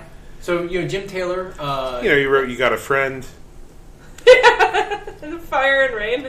Yeah, Yeah, that he guy. saw them both. Oh man! Yeah. Wow, what a legend! Yeah. You're right. Right, LSU grad, Hall of Fame running back, Green Bay Packers. Banged Carly Simon. Yeah. I'm sorry, I'm not 70 years old, so I don't know who that is. So anyway, 50 years ago, Red Grange, the Galloping Ghost. this is right, very close. So I was joking, but apparently I was semi-accurate. 50 years ago, Jim Taylor was on the expansion New Orleans Saints team, and it was his last year, right? And he was just this old dude. That He had seen ran Fire out and there. Rain. Something like that. And this year, Adrian Peterson, 50 years later to the day, is like running his like burnout season with the Saints, and I thought that was down on the copper line, something like that. And I thought it would be fun to compare their stats as the year went on. And it turns out that after 4 games... Dearest Edna, I write to you today to let you know that my time with the Saints has come to a close. That's exactly what it was like. That's exactly what it was like. It was not as I had hoped, but alas, the fates have brought me here today. The dry deserts of Arizona beckon me. I am told the desert is barren and there are no trees with a good switch. He's gonna beat them kids with saguaro cactuses. So anyway, now that this whole thing is shot to hell, Jim Taylor's numbers were a lot better than Adrian Peterson's after 4 games. Yeah, that's all we had. He had at least 2 or 3 number 1 hits in that time, and he was banging Carly Simon. Why? So I pretend like I'm disinterested in the NFL, but it's really just, it's not because of principle. It's because I don't have a fantasy team this year. Okay. So my question, I guess, is why did the Saints go for Peterson if they didn't intend to utilize Peterson? Yeah, that's a good question, right? What are they having buyer's remorse? Is that why they're trading him, or what? It's because they couldn't figure it out. Peyton has this thing, and especially in the last few years, where he's decided that he really wants to be more of a power running offense, even though it goes against all of his instincts and everything that he's, his game plan is always he likes to have, versatile backs and ways to create matchups and outsmart the other. He thinks he's a genius, right? But he's also, he knows he has an aging quarterback, and he's thought for a while that the way to get a little bit more mileage out of that was to have more than one power back that he could just run all day. And he's been trying to do that with the Saints for a few years, and this was the latest attempt at that, and it didn't work out because they couldn't. He can't fit those pieces into the puzzle. Yeah, the Saints have never been really known for the run game in the last fucking 10 years. Mark Ingram, I think, had 1,000 yards either last year or the year before, and that was like the first time he's ever done that. Yeah, but a dependence on the run game. Right. Hardly ever. And even the guys that stood out were those little guys that they fucking little dink and dunk to, Reggie Bush. Pierre Thomas, Reggie Bush, and those guys. And Alvin Kamara. Pierre Thomas was so much better than Reggie Bush. I feel the need to... But they were all those guys. Your Sproles, your Reggie, your Pierre. They were those little guys. Pierre was a much better inside runner than than Reggie Bush. Reggie Bush couldn't run inside if his life depended on it. And the other thing they did is... He was fast, though. After they signed Peterson in the offseason, then they went to the draft and they drafted Alvin Kamara. And Kamara, I love you, Kamara. You're only a play away. All right. That's the Kamara song in section 619. 617. I would love to see you with an Annie wig. 617. Yeah, so now that Peyton has that toy to play with, he definitely wasn't going to fit Peterson into the offense, and they knew it. And how about that, Kamara? Fast as fuck. They play Detroit. Oh, they play Detroit this week. And Stafford is hurt. Is he? He's got a bad ankle. Oh. Keg stand. Yeah, everybody's got a good feeling. He hurt himself doing a keg stand. Yeah. He's the right. Everybody's got a good feeling that the Saints are going to go above 500 for the first time, since anybody can remember. No way. And it's starting to get kind of exciting. Who's going to the game this week? You or Jeremy? I'm not sure. Okay. Speaking of fantasy teams, though, I have Willie Snead on my fantasy team, and I'm still waiting on points for him. I don't know if he's playing this week. He's questionable again. I'm like, fuck. This was supposed to be my guy. But I drafted Cam Jordan, too. Yeah. And I drafted Anselmo, or whatever that fucker guy's name was, who got hurt.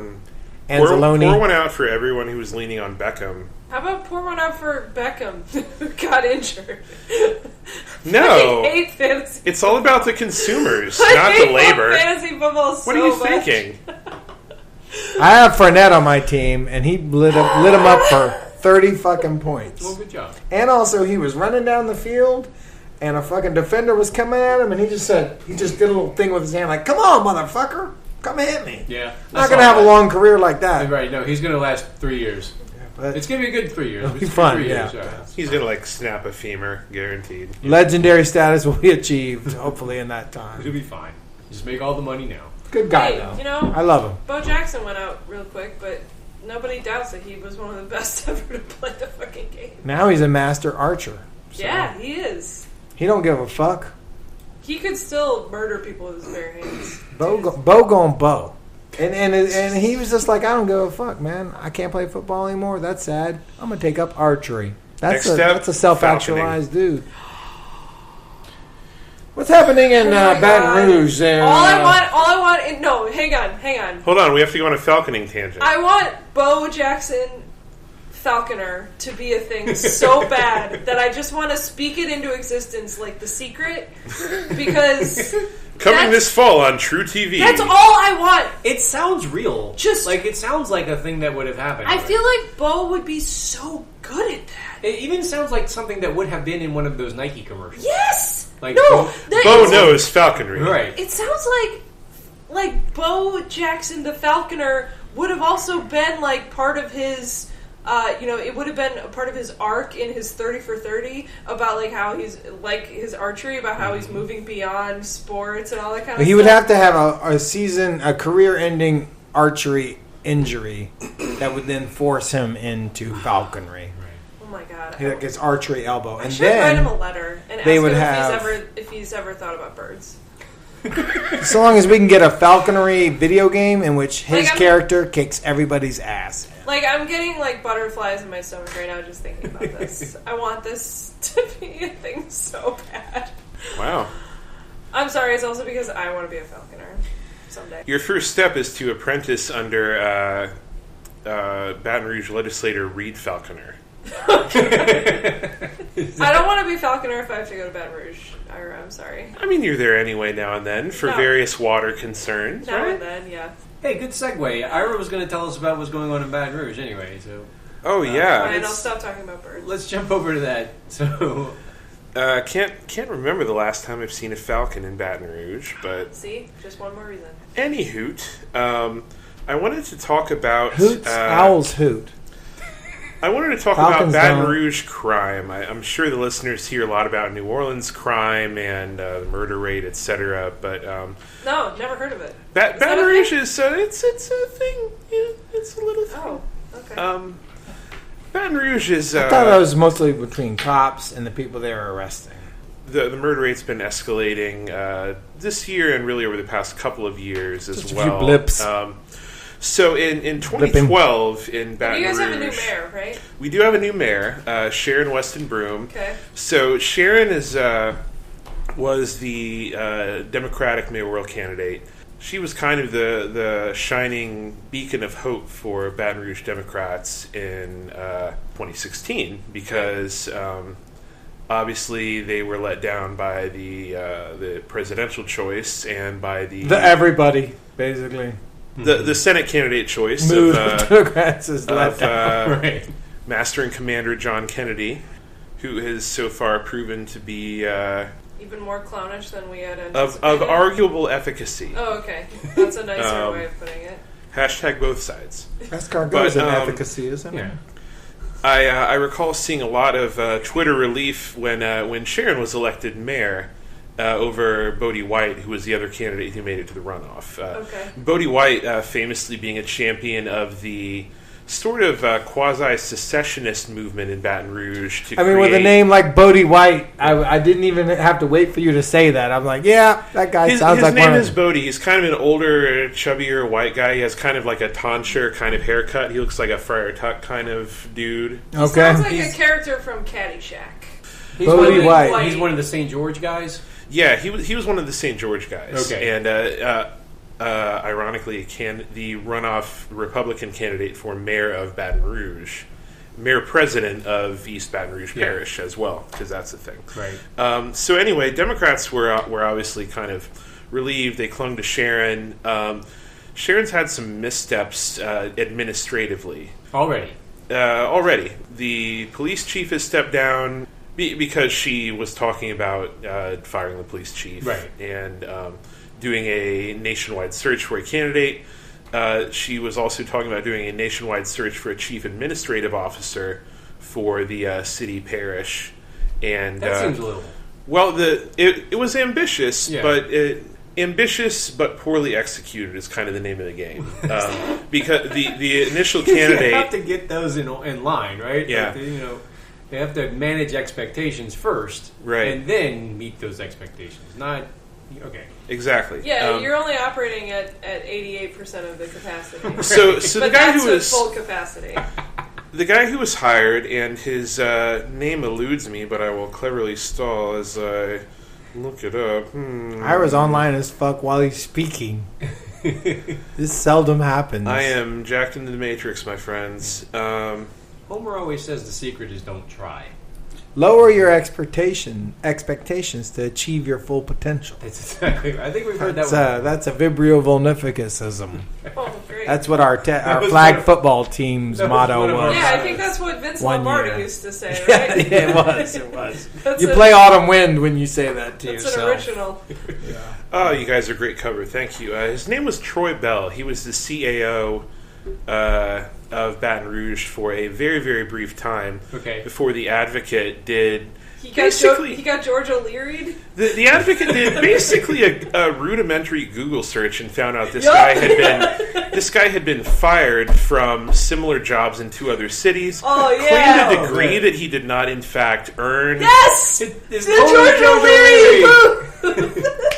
And I so love that this. was kind of the first large misstep, He which got taken down by Google. So Okay, she's all already, your- she's all already your down to consumer police chief. preferences. She's already down to CAO. down a police chief, down a CAO. So in search for those, the And her latest reputation took several hit points during this saga, I would imagine. definitely. Now those 2 things. Well, the CAO was definitely well earned. That's embarrassing. It absolutely. Like, how do you is. not Google a guy? Crack reporting. It absolutely is. And man, I don't have a good explanation for that, but it's not my job to. Nope. So Google. the latest thing is there was an initiative started in Baton Rouge in 2012 called B.R.A.V.E, and B.R.A.V.E stood for for something. it absolutely. Let's see if we can think of it. Baton Rouge against violent educators. You got 3 of 5 there. Baton Rouge against Vaginal. excrement. No, Oh. I would like to think so. Just by Eroticism. default, yes, but Baton Rouge. Advocate. Yeah, Baton Rouge against- advocating violent extremism. Am I That's close? basically just what that. They've already got that. You don't need to form a group for that. Baton Rouge area violence elimination. Oh, man. oh, thank you. Yeah, That's, I had it here ready to read, but Me and Allie Yeah, had a shot. little fucking impromptu He stole his thunder. improv Sorry. comedy routine Ira going had a big there. reveal planned for that. I thought he was just being online as fuck over there. Baton Rouge against violent what? Entertainment? Oh yeah, Ecstasy? they really Baton Rouge against vaginal ecstasy. Baton Rouge. Because they hate women. against. so Hate women up They just there. really don't like Marilyn Manson. But the Brave Initiative was Can't blame them there. Nah, he's all right. the Brave Initiative was one of those kind of new school, aspirational, kind of technocratic things. Like that, let's be all data driven. Comstat. Let's identify young gang members. Let's use intelligence about people in the parish who are most likely to offend. Let's co-opt them. Let's pull them into our fold. Let's use them to Proactive police procedure. exactly. Let's Get in on this thought crime trend. let's turn them into white blood cells to fight the viruses or yes. whatever. To coin an analogy. B.R.A.V.E was it started in 2012, which was under Kip Holden's mayoral oversight. Oh, so this is a pre-Sharon. Started thing. before Sharon. Okay. It was, Good old Kip. and as the Advocate revealed in a story earlier last week, or maybe late the week before, there was kind of a pattern of mismanagement of the federal grants that funded the B.R.A.V.E program. This is like, A lot of the money did not go to the right people. A lot of the people it went to were probably not good people for it to go to. This sounds really familiar. Yeah, wow. Oh, this is like New Orleans, I'm like getting all 101. tingly. Getting all tingly over here. I know that. How does it end? Don't tell me we're going to have to wait till next season. I'm binge watching this shit. That tingle of recognition, right? And so now it's obviously Sharon Weston-Broome is the acting mayor, and the B.R.A.V.E program is coming under heavy fire from traditional media, as well as arguably less traditional media like the Hayride. Less traditional. You have. But they're actually correct because this program does suck. It's it's strange bedfellow. They like to pile on in these situations. They're piling on Pete. If something like this were properly implemented, it might be a good thing, but it was not. It was very, very mismanaged. You have places like the Baton Rouge Business Report saying, Sharon Weston-Broome is making the case for St. George, which is exactly the kind of thing the Business Report would publish. But that sounds about it's right. different when you don't have a lot of political clout to begin with, and something like this pops up on you. I mean, you could. Then that's a Neganism. Yeah, well, you try and pull a caper, and you don't really have enough people to fucking to back. You don't know how to pull the caper, and then no one wants to fucking defend you because you ain't been pulling capers for very long, and you didn't help somebody out with a fucking fence back in the day, and then they all just fucking run away from you. I was going to compare it to NOLA for Life, which is I think that's the clear. This is the obvious thing, right? Comparison. But because it's like it sounds like it's combining an anti-gang violence initiative with some other. With a slush fund that people use to hand out favors to their friends, and there was a lot of reporting about some questions about how Mitch was giving out favors to friends and stuff with that, and that's a lot of the same critique that was happening here. Yeah. So what it kind of has coalesced to most recently is on Thursday there was a press conference that was all law enforcement. The mayor was not there. I don't know if she was not invited or chose not to attend. She issued a statement afterward, but it was all law enforcement, including the acting U.S. attorney, Corey Amundsen, because there hasn't been one actually, nominated for it by a certain president. But he announced that they're creating a new strike force aimed at locking up the area's most dangerous criminals while deterring others on that path, as noted by the advocates writers. So, did they get up at the mic and say, "We're not brave anymore"? That would have been worth it. So the kind of thrust of it was make Baton Rouge brave again. The thrust of it at the press conference was parts of B.R.A.V.E were good, but parts of it were failures, and so we're going to take this over and we're going to basically do what we want to do. Some parts of B.R.A.V.E were too nice to teens. Mm-hmm. So we're gonna get braver, crack some skulls. We're gonna get brave and bold. And so what worries me about it, like there are a few different angles here. Obviously, like there's this crisis of leadership narrative that's only being reinforced by this, even though this mayor is new and really didn't have a lot of input on those decisions. Yeah, but the circumstances are it's going into it battled already, and just the whole kind of breakdown of what could probably have been a reasonably effective and innovative program if executed properly, if the money were used properly, if it were implemented somewhere other than Louisiana, right? It might have been a good thing. If we had taken this idea and done it any other way, right? If we were good at things. And so what it's come to for the mayor's part, I've got a screen capture here from a reporter's tweet.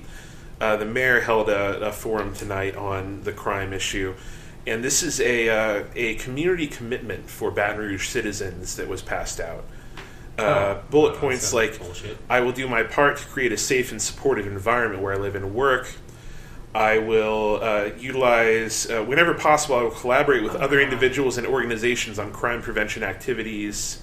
I will look out for neighbors and report any suspicious activity around their homes. If I'm a witness to criminal activity, I will report it to the appropriate authorities. Is this like when you're in the Boy Scouts, you have to make some kind of a pledge to what is it? Yeah, on my honor, I will do my duty to God and country, etc. Stuff like that. Those guys are psychopaths. Clearly. So the Boy Scouts. Yes. Some of the optimism in Baton Rouge has faded to among people who were prone to be optimistic from the election Who the results. fuck are those suckers? Who is prone to be optimistic? What fucking douchebags? A lot of it is faded to skepticism because a lot of people are remarking, well, there are a lot more homeless people sleeping on benches downtown, and Kip never would have let that happen. Oh my God. Of course, my argument is, well, they need somewhere to sleep, so we need to deal with that, not see it as a sign of failure. But there are these things stacking up, and a lot of outside forces stacking up against this now incumbent mayor. Yeah, and I want her to be prepared to deal with it, but I don't know if she is thus far. It sounds like they're already lining up, and just any little thing is going to snowball, and that's probably what she's going to be in for the next couple of years, unless she learns to deal with it. And most of them who face the situation, they don't learn how to deal with it. Yeah. I mean, our governor still doesn't know how to deal with these assholes in the legislature who keep threatening everything all the time. I like him, but he's not. He hasn't put the screws to him yet, no. And it looks like all the talk is that he's having a lot of backdoor meetings with business leaders and stuff about how they're going to go at it next year, and it sounds like he's caving more than anything else. I mean, but it's going to get in a way worse. that's going to save his ass. I think. We're going to get too far into politics. We can't go too far down that road. But we're going to have Ira back another time to talk about. I think that's probably right. The next legislative session about #LawGov. Yeah, our favorite topic. Well, anyway, so I guess we should move on to the next thing then. Yeah. What was the next thing? So? Okay. No, he has to talk about his dead rock star. Oh yeah. Do we need to Tell pour us how one great out he for was, Sir Jeff. Thomas Petty? When George Harrison was inducted into the Rock and Roll Hall of Fame, there was a performance of While My Guitar Gently Weeps that Tom Petty did the lead on, and Prince famously burnt the house down with a guitar solo on. Hell yeah, and, he did. And then the guitar disappeared. The guitar threw the guitar up into the air, and it just went poof, and there was a guitar-shaped cloud. And George Harrison snatched it from heaven, and it's been gone ever since. I've never heard that theory, but it makes sense to me. I like it. That's good. But and his fucking red outfit. I don't want to start talking about Prince because he did get shredded in that performance, and Tom Petty got shredded in that performance, and it's his night anyways. But it's poignant to me that that was really a great performance by both of them, and they're both gone now. And eventually, Jeff Lynne's going to be gone, and I'm going to go back to that video again and watch it. And one by one, the people who recorded that are just kind of saying peace out. Yeah. Eventually, all of our heroes will die, and all of our rivals. You hear that? Spirit. Silver lining. You hear that, Desi? Sydney's gonna die one day. Put that you just in a mailer. gotta piss on that fucker's grave, girl. Put that in a mailer. Squat and piss on that motherfucker's grave. I will outlive Sidney Torres. Somebody had tweeted that the last Wilbury is going to be Jeff Lynne, and the last Beatle is going to be Ringo, just as God intended it to be. I'm fine with that. Yeah, I'm pretty fine with that too. Actually, I've always had Ringo in the pool, and that's good because he is still alive. Yeah, we're very close. Yeah. You can feel that coming.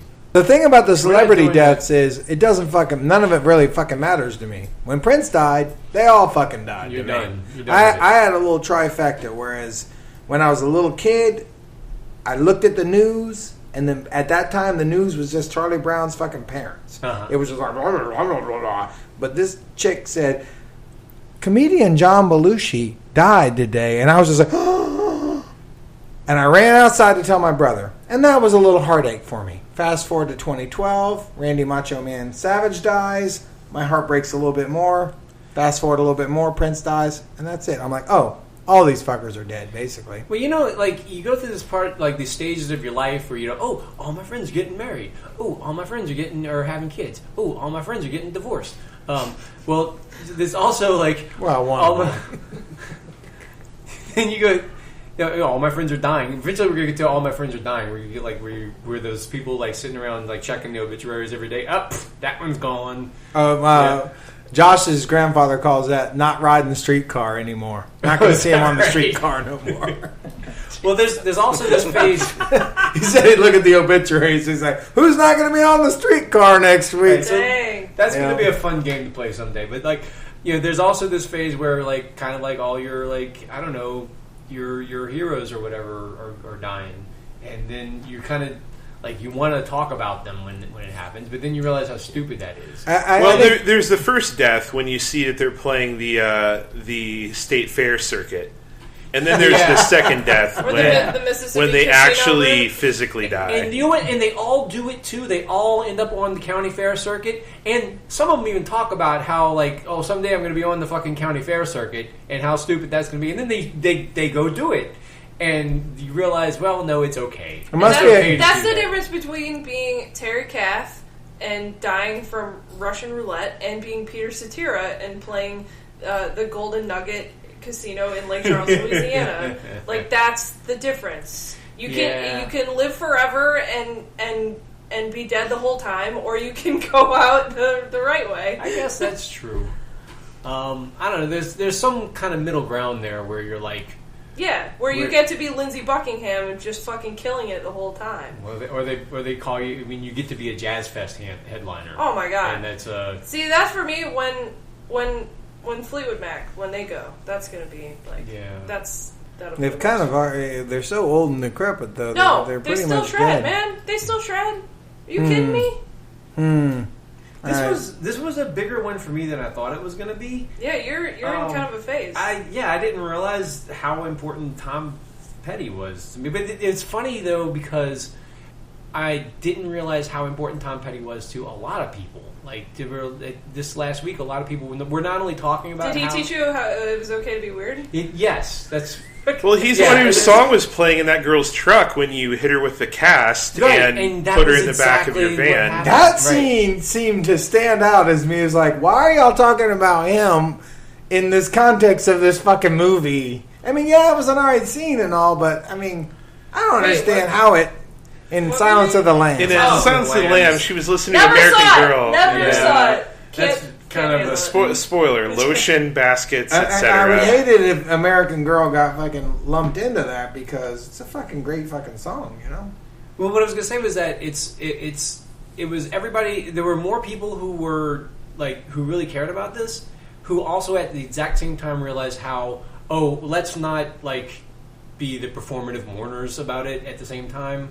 So there was this like I'm definitely at that stage. I want to talk about this, but let's not talk about this. So, what do you call it? Performative mourners. Where's that from? That's just a thing. You coined that? I don't know if I've coined that. No, it's just an adjective and a noun, really. Yeah, but okay. Well, because I know exactly what that is, and I'm just tired of the shit. Yeah, like the sackcloth and ashes, like the woe is me. Yeah, let's not have a second line for every. But that did not happen, so we're moving in the right direction. Why didn't you ask Arcade Fire how they feel? Maybe there was no Glenn Fry second line either, so. But I just thought that like. Did I tell you guys that I finally listened to the Arcade Fire album that came out in 2010, and it's pretty good. I really liked it.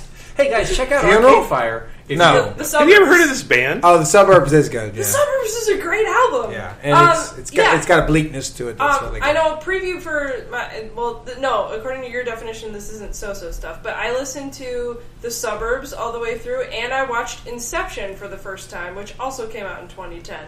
So if there's any other 2010 Did you know things, you could sync those up?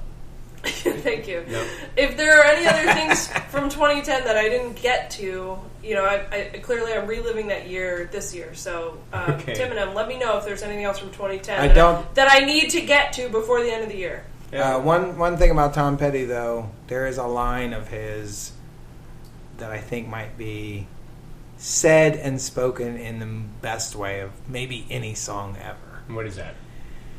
He goes, "But when she looks me in the eye," and I'm just like, man, he took "I," he made like 4 or 5 syllables out of it, and it sounds good and dirty and southern, and it makes it feel like when you look in the eye of a woman you love and who loves you back. Yeah, as only a Florida man could. Yeah, and he was a Florida capital boy. F, capital M, Florida man. The American Girl is about a Florida girl. It's American Girl, but the song's about a Florida. I tell you, this was the when I was of the age where I was starting to kind of, like music, like as a person like music, and kind of like realize what I liked about music. And when you're a teenager, when you kind of, this was an artist that I gravitated towards, and I think it was because of like all the things that people have been saying, kind of like the ability to be kind of earnest and ironic at the same time, and like defiant, and also kind of accepting at the same time. And there's a lot of, I don't know. It's. I'm not going to say anything profound because it's everything everybody's said it already. Oh, sure. But it's meaningful, and it's kind of absolutely. Yeah. Oh, my dad bought me a CD boombox with Camel Cash, and my first CDs from Columbia House were Pantera, Vulgar Display of Power, and Mr. Bungle self-titled. So I know exactly how you feel. Those are some classics, though. Yeah, those are some fantastic records. I got a Camel Quite Cash. a range. Yeah. Remember Camel Cash? Yes. You could smoke it of cigarettes to buy a CD boombox. Yes. If you were my dad. The government was like, hold up a minute. No, absolutely not. And they're like, what? I remember because my neighbor was trying to get his parents to quit smoking, and they would retort with, but we're saving the Camel Cash for a present for you! I can almost afford a cruise. Yes. Oh, God. I think American Girl is my favorite Tom Petty song, and it's because somebody put it on a mix CD that I listened to at a very impressionable age. Also because it's in a very great Parks and Rec episode when Leslie finally puts on the Harvest Festival. So anyway, just wanted to say that. He did a good job. He did an excellent job, probably better than anybody. Going down from Guthrie to Dylan to Springsteen, like right into him, of taking that like Americana, that working class Americana feel, and then he crammed it right into pop. Like he popped the fuck out of it, but he kept its spirit, So, and I feel like you would listen to it and you'd be jamming to it, and after I don't know. For me, it would take 3 or 4 listens before I'd start kind of tuning into the spirit behind it. But for maybe some American Girl out there smoking Marlboro Reds and fucking jamming, it would take her 20-25, But eventually you would get the spirit of the motherfucker that, you were this struggling working class motherfucking. It wasn't, there was nothing fucking pretentious about it. And one thing that occurs to me is like, maybe I'm ignorant about it and it's out there, but like I don't know anything about Tom Petty's political persuasion. Like as far as I know, he was about playing rock and roll music, and he didn't adopt like an ethos like your Ted Nugents or your Bruce Springsteens, both of which have written arguably good songs, although Ted Nugents were about abusing women. But Tom Petty was more, about writing music. He was more concerned with artist rights, songs like Last DJ that were about, corporate radio stations taking over. He got into several episodes of like fighting against record companies and stuff like that. And it was, it's like a lot of, and all the songs are about underdogs and like people who are kind of like on or marginalized in some way, and Dirty Boys, that kind of thing. So good girls who love their mama, etc. So not quite Pete Seeger, but close. A descendant of, without him, there wouldn't have been a Tom Petty. Obviously. But then he popped it. There's a stream of that in American music, like in folk and in rock. That's got. I mean, those are all those qualities, right? And he's definitely an iteration of that. He's in that vein. Yeah. But it's very hard to do that without, like everyone's saying here, without making it seem preachy, without being Springsteen-y. Right. Who I fucking he's very preachy. Yeah. He's always like, I'm Bruce Springsteen. You listen to me. Tom Petty was like, you're gonna listen to me because I'm Super Dave Osborne. Because I'm good, Definitely. Yeah. And he didn't fucking try, and he wasn't on We Are the World. Fuck that. He was just fucking gonna rock. Stupid world. And he was gonna make. I mean, Ira. Rock stars thought they were gonna cure world hunger. It's a little pretentious. They were the children. Yet it still exists. Anyways, all right. Jeff, he was your boy, even though he's from Florida. Yeah. The entire University of Florida Stadium, the Swamp, Song I Won't Back Down. Yep. That was a beautiful moment, wasn't it? Yeah, and then Y'all my dickheads had my to- boys got up in there and played some. Little Caribbean Well, flute. I mean, That's our right. boys Yeah. missed the extra point. That's I mean, right. let's. That's right. Congratulations on your victory. I bow to y'all. We missed an extra point. Y'all won. I mean, let's be clear. I'm not saying we didn't lose. We totally lost. Y'all totally defeated us. Congratulations. Even the losers, Lance. Get lucky. Yeah. Even a blind squirrel finds the nut every once in a while. That's a very apt way to move on, I guess. All right. So that was my so-so. A hero of mine died. Somebody, no, that was not a so-so. Yeah. Totally. Allie, help me out here. That's not a so-so. You're the so-so arbiter, not That is not one. Okay. That was more of a stepping inward. Did you do anything? Yeah. Yeah, I You did. went to Tujague's. Well, I talked about that already. So I was on, cut that entire part out and put it in right here. Actually, no. I was a. Actually, fuck you. If you really want me to talk about it, I was a guest on the fake news show. Yay, fake news! Last week. You have arrived. Our friends Kayla Marone and Cyrus. What's his last name? I don't know. Cooper and Margie Green. They're funny as hell. They're really good. Their troupe is called Dean's List, and they do a regular show over at New Movement, and once a month they do something called Fake News, where it's basically what you would expect. They do like the regular local Fox news headlines and whatever kind of gags they want to run off of it. And we had a good time. We talked about the election. It was my job there to talk about the boring ass ballot measures that are not candidates. Wow.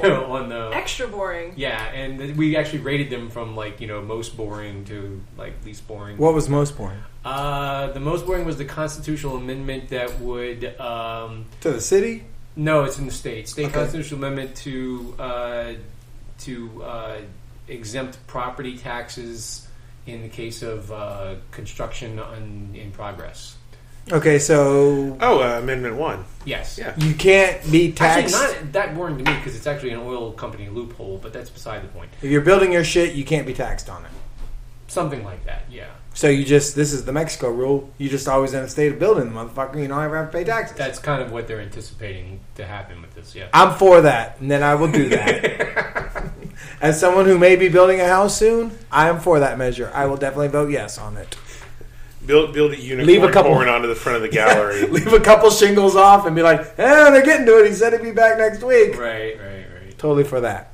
What was the least boring one? I don't even remember now which one. Oh, but Jesus, you remember rank the least boring. Wait, what was the most? Wait, you remember the most boring one, but you don't remember the least boring one? No. Well, the amendments were that don't make no sense. There was that. There's the one about exempting first responders, surviving spouses from property tax. Yeah.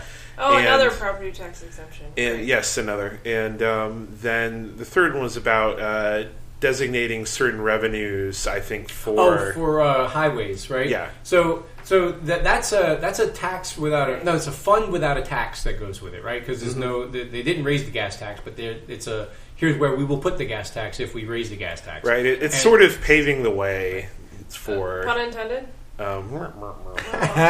Nice. So there's that. That's a fund without a tax to fund it.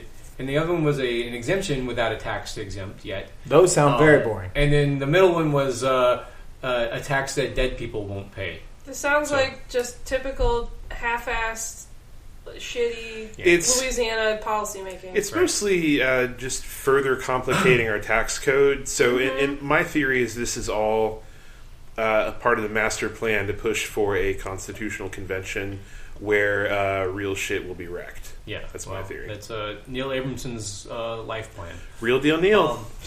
Anyway, is that the guy that came in the gallery? Yes. Anyway, so vote no on all that stuff. They're all friend of the show. Call him friend of the show. Isn't he? He is, isn't he? He's met everybody. No, I've never met him. Oh, come to Madden night next year. He'll be there. All right. Yeah, don't come to my workplace. If you speak his name 3 times into He a can mirror, come to he mine. will appear in their midst. That's what I'm worried about. Yeah, so my so-so is that Pat and I went to a comedy night at He loved it. Thank you. At the Dragon's Den, it was the Friday night show, which I can't remember. I think it's called Comedy Fuck Yeah, and it's hosted by Mary Devon Dupuis, and it's usually free, but this one was like paid because they had some national comedians there. One of whom was fine. He was good. The other one was really, really funny. So, like, it ended up being worth it. Paula Poundstone was there. Yeah. Get the fuck out. I love Paula Poundstone. Was Just she? like Paula Okay. Poundstone. She's great. No, it was, there was a guy named Tone Bell, and he was really, really great. Really enjoyed it. Nice. But we, before that, we went out to dinner at Bao and Noodle in the Marini, which is like one of my favorite spots. I've seen some Instagrams you've done of that, and it left me very envious. They make all their noodles by hand, and I'm like just a fiend for like handmade noodles that are like really chewy. I love thick Toothsome noodles. Toothsome noodles. Yes. So I really love that place. It's wonderful, and it's also BYOB with no corkage fee. So what I do is I bring my own sake that I buy for cheap at Hong Kong Market on the West Bank, and I bring it there, and then we drink it, and we have a great time. So that's my little... That place is on the outside looking in of their this restaurant's going to fail kind of stage, too. Like, they've kind of pushed through the failure spot. Like, they've been there for like 5 years, maybe? No, only Less? like 2.5. Oh, maybe. they're still in it then. It seems like they've been there forever. I was worried about them for a while, but I think they're gonna be okay. But a couple times I've walked in there and it seemed like maybe they didn't have their shit together. Same, but I think they're anyway. If you like Chinese food and not like Chinese takeout, which is I feel like a different thing. Totally soul food almost at this point. Yeah, which I also love. We had Five Happiness the other night. It was like when I want that, it's a different thing. But if you like Sichuan peppercorns, like the kind that make your face like your mouth go They, like, numb. numb your mouth? Yeah, the Yeah. numbing ones. If you like that kind of But stuff, not the Rick and Morty kind. go to Bao and Noodle in the Marini. It's so good. It's where Sound Cafe used to be. If you're old like me. Sure. I helped organize the 2007 crime march. At So then you definitely know where at the Sound Cafe used to be. Yeah. The news was there. It was awesome. I love that I'm finally of an age where I can describe where things are by describing what used to be there. Yeah, That is- I'm really good at that. That's all I can do now. Yeah, it's we had so a whole fun. conversation about Magazine Street like today. In the quarter, it's where the Whirling Dervish was. Okay. Like what yeah. you call that. I went there back when it was the Whirling. Oh, so yeah, that's Yeah. legit, man. Yeah, man. What do you call it, Jeff? You call it something legit. Club Decatur. Club Decatur, okay. Yeah. Because some people call it something, I can't conjure it right now.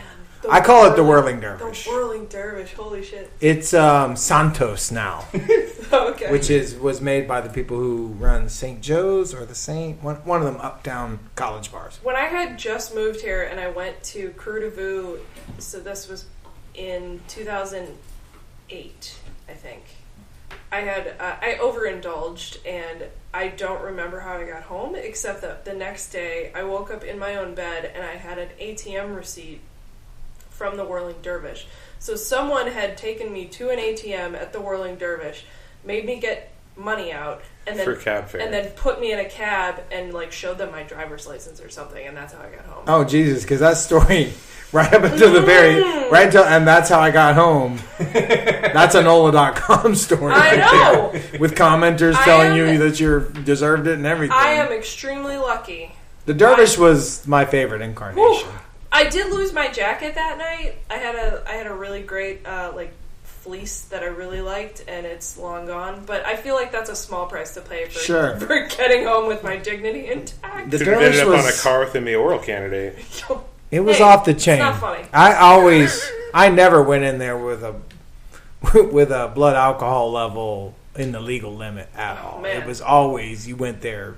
So, listener, Lit. if you by chance did that for me in the Dervish in 2008, thank you. So, Allie owes you a Bao and Noodle meal. yeah, I do. I'll buy you a lot of noodles.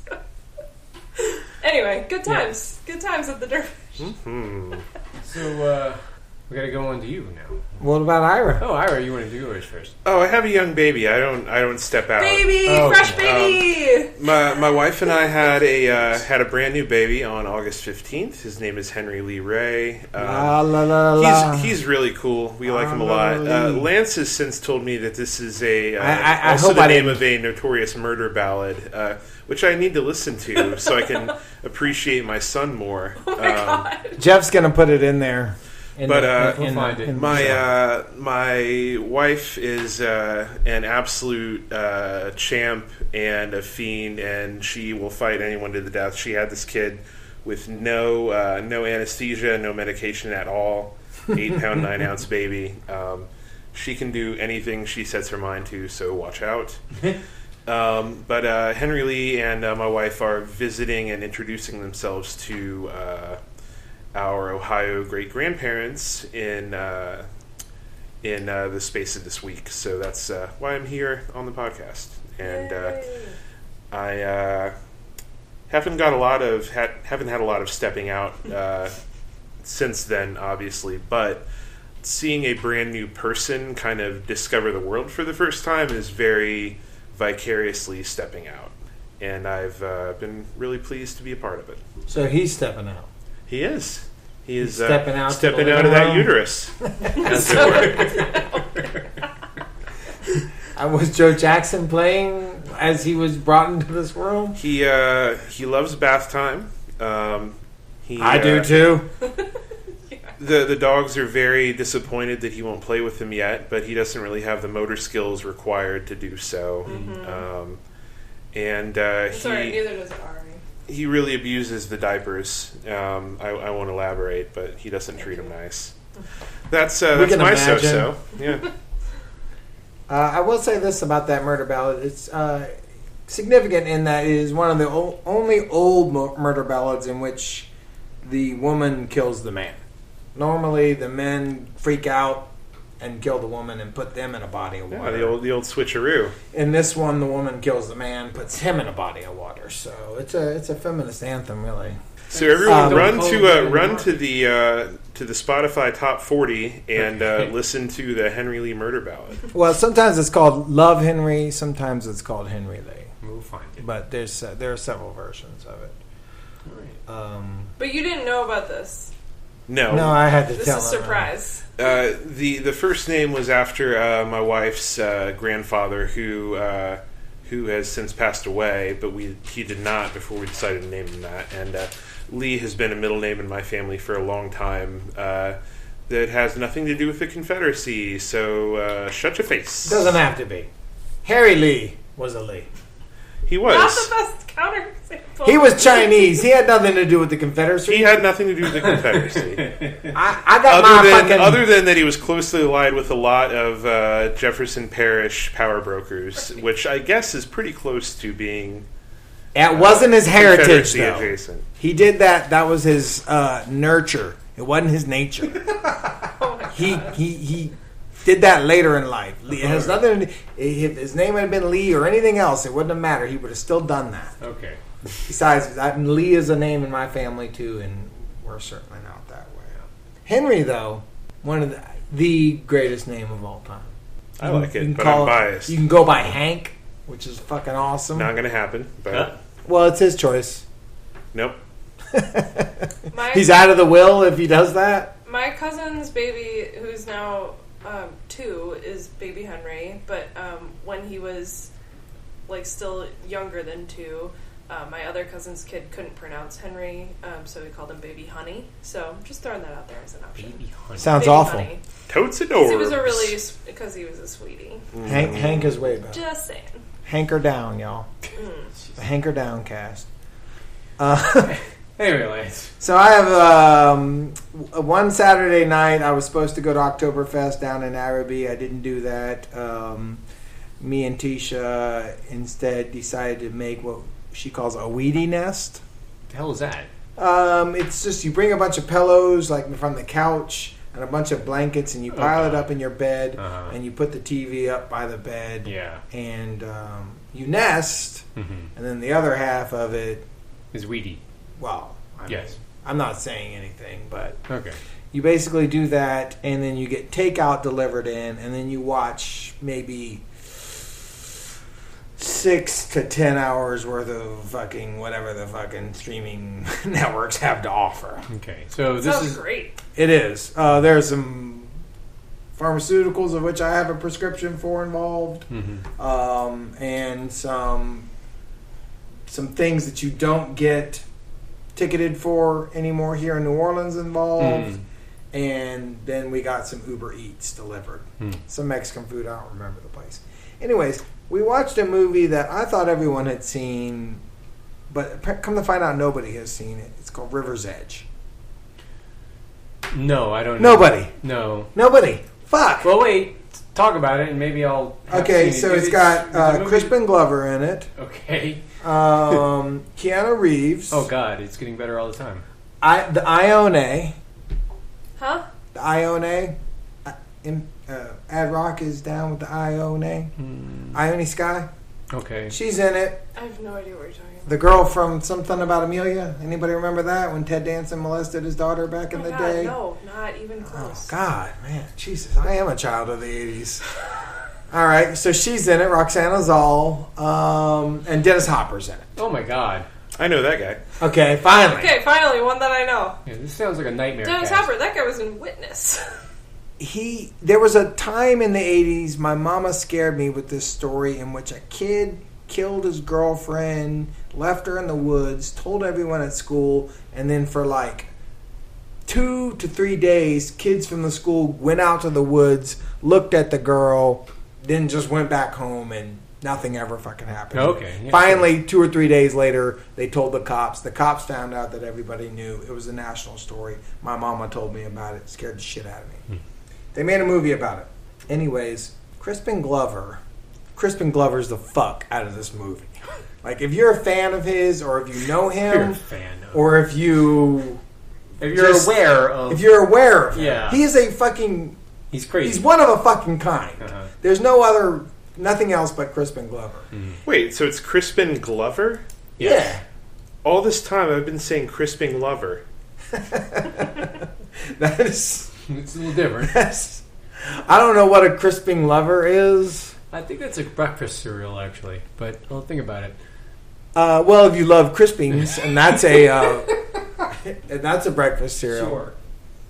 Anyways, all of his mannerisms that he developed later in his life came from this fucking movie. It has to.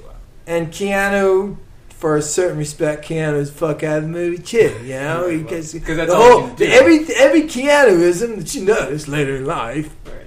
even the way he moves, completely is personified in this flick. It's one of those flicks that I don't know they have anymore. But for a while there was a lot of Youth Gone Wild flicks, like in the 80s and the 70s, and to a certain like it kind of flamed out in the 90s because kids were like they had natural born killers and shit like that, and like after they go murdering everybody, There's not what much the fuck you else can do. is I'm there? sorry, Right. Dennis Hopper was not in Witness. I was confusing it with Speed. We have a correction. Whoa! How do you confuse those two? Didn't one of them involve Amish The people? podcast Yes. regrets the error. Yes, in my mind, I was thinking of I confused them in my mind.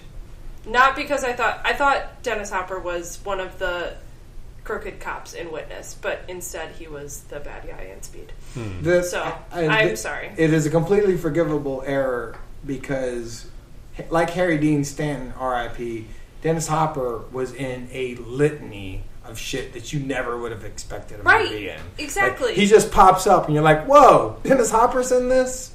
Yes. Christopher Lee to a certain extent, too. He's true. just like, whoa. How did...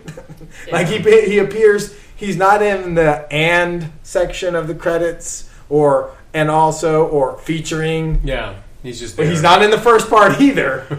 He's just like in that start where they start blocking actors together, and he's like the second one down. You're like, whoa, he's in this. And he shows up. Dennis Hopper was like that for a long. He was in My Science Project. Mostly, I just wanted an excuse to talk about how much I love the movie Witness because I think it's really underrated. But anyway, well, if you want to, you go ahead. No, it's okay. I'm about done with River's Edge. Okay. Just if you're a fan of Crispin Glover, which I guess nobody fucking is. I don't know who that is, so I'm gonna have to look it up. This is a so-so about 80s movies. Yeah. He was George McFly. I hate to fucking just say that's who he was, but fucking that's who he was. Right. He was a singer for a while. He did a song called Clowny Clown. And look him Oh, up that guy. Look up some YouTubes where he attacks Letterman. He had one of the best appearances on Letterman ever. Yeah. He Who was in played Charlie's young George Angels, McFly? Hot Tub Time Machine. Right. A bunch of 80s movies that were in which he played a nerd or a geek. He was in At Close Range. You know what? That's a great example of how, like, they don't...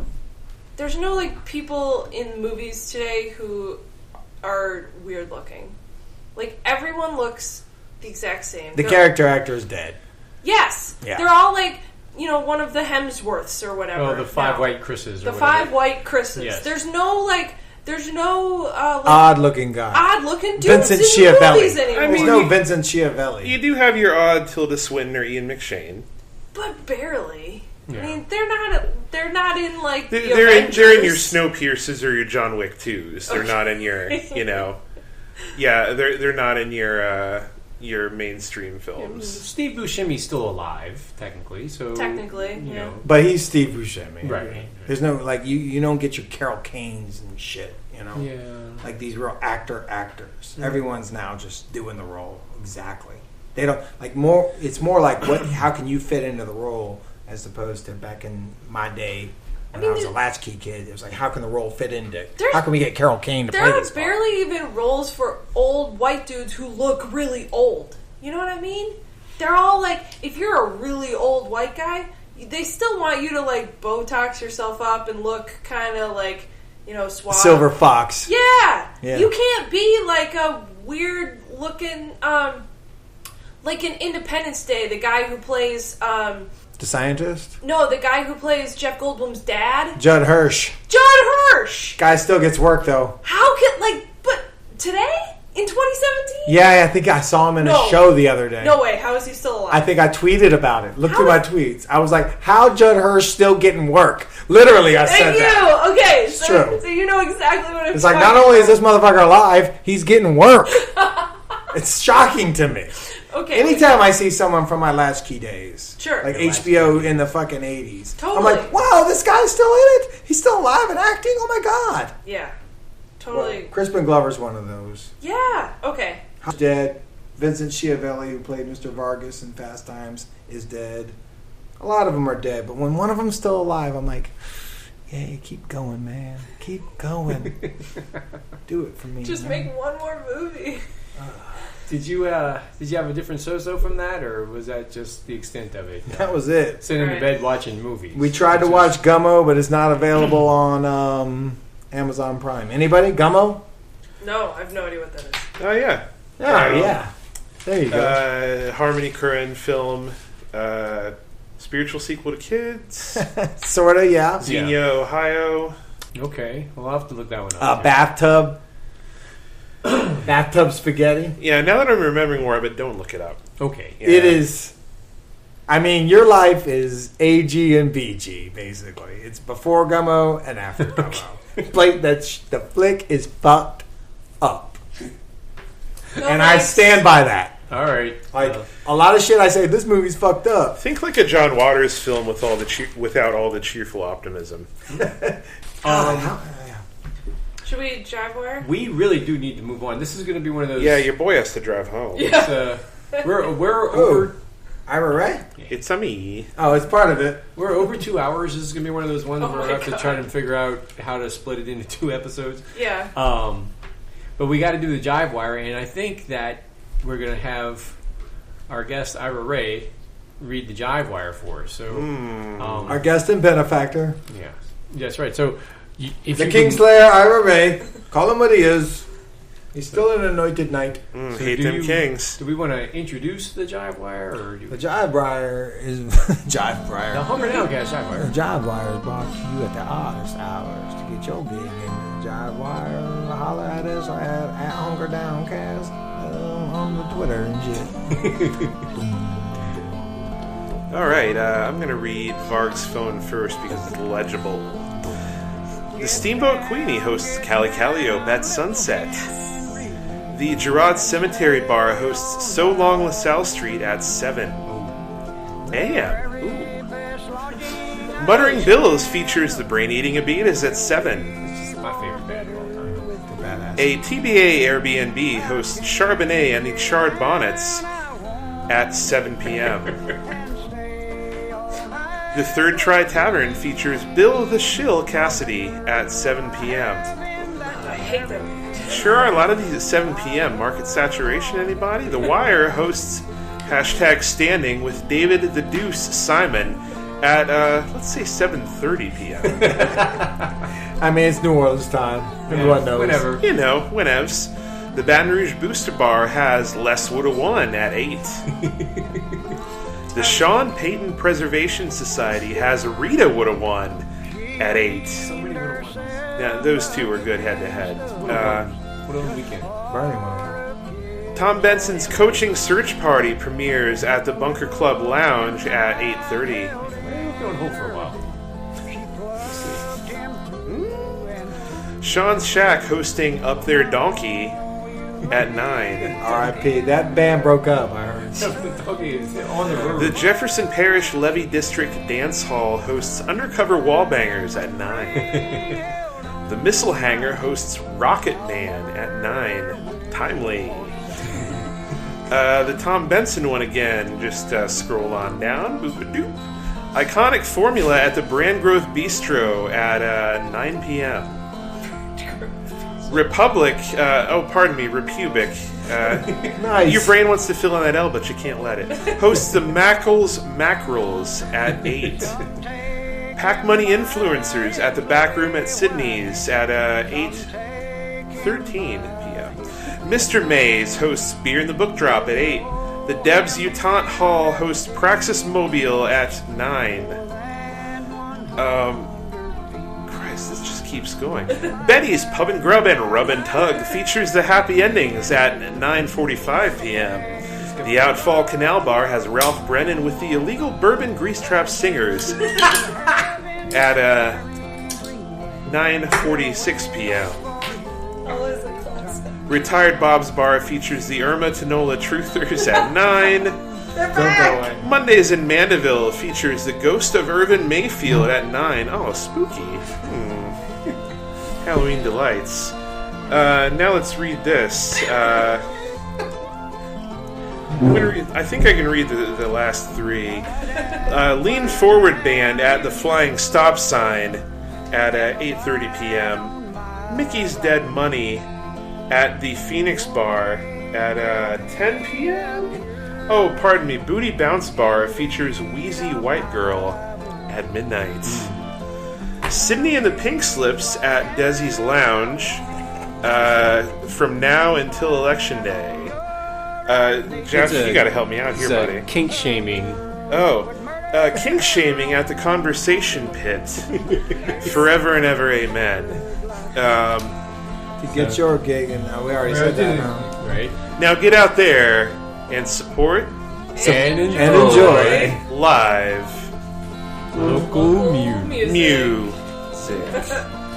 Yay! You did. All right. Well, hey, thanks a lot, Ira. Jeez, you not only did you come all the way down here from Baton Rouge to make the show, but you sat in on a marathon session with us here. So I had a kudos. great time. My wife's probably worried about me, but I'll text her. It'll be fine. You know, she's in Ohio. She's already up with the baby. So what do? You text. Yeah. You text your sweet babu. But Do you need some caffeine before you go? you know, if it's ready. But if not, I'll hit the old Magnolia Express. Is that the gas station Oh, I don't know. on Claiborne? You have to drive back to Baton Rouge? Yeah. Oh, man, let's just go over to my apartment and we'll party, bro. Nah, man, it's a school Nah, man, night. I got all kinds of shit over there. Just we sleep it All the off. more reason to refuse. Got a clawfoot tub, man. I'll make us some tacos. But I Make love us a you guys. weedy nest. Thank you for having me.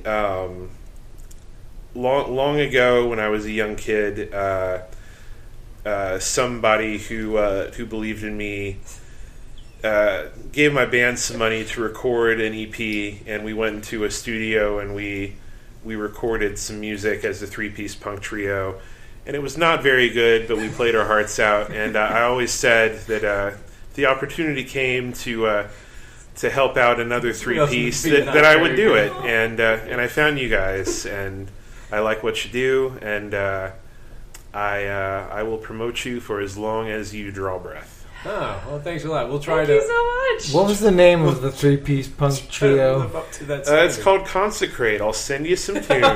Okay, definitely. We need bumper music. Right. Consecrate's gonna live, bro. Yeah, that's not going to look weird. Patronage in exchange for my terrible teenage punk band's music being played. Hey, I listened to a lot of terrible teenage punk bands as a terrible teen, so this would We're an be, utterly private entity anyway. This is a nostalgia trip, I think. There you have it. We accept no public funds. So. All right, guys, we're gonna shut it down here. Thanks a lot. Yeah, thanks to Pat for helping out. Hopefully And, the sound mix is okay tonight. Yeah, and we'll check y'all next time.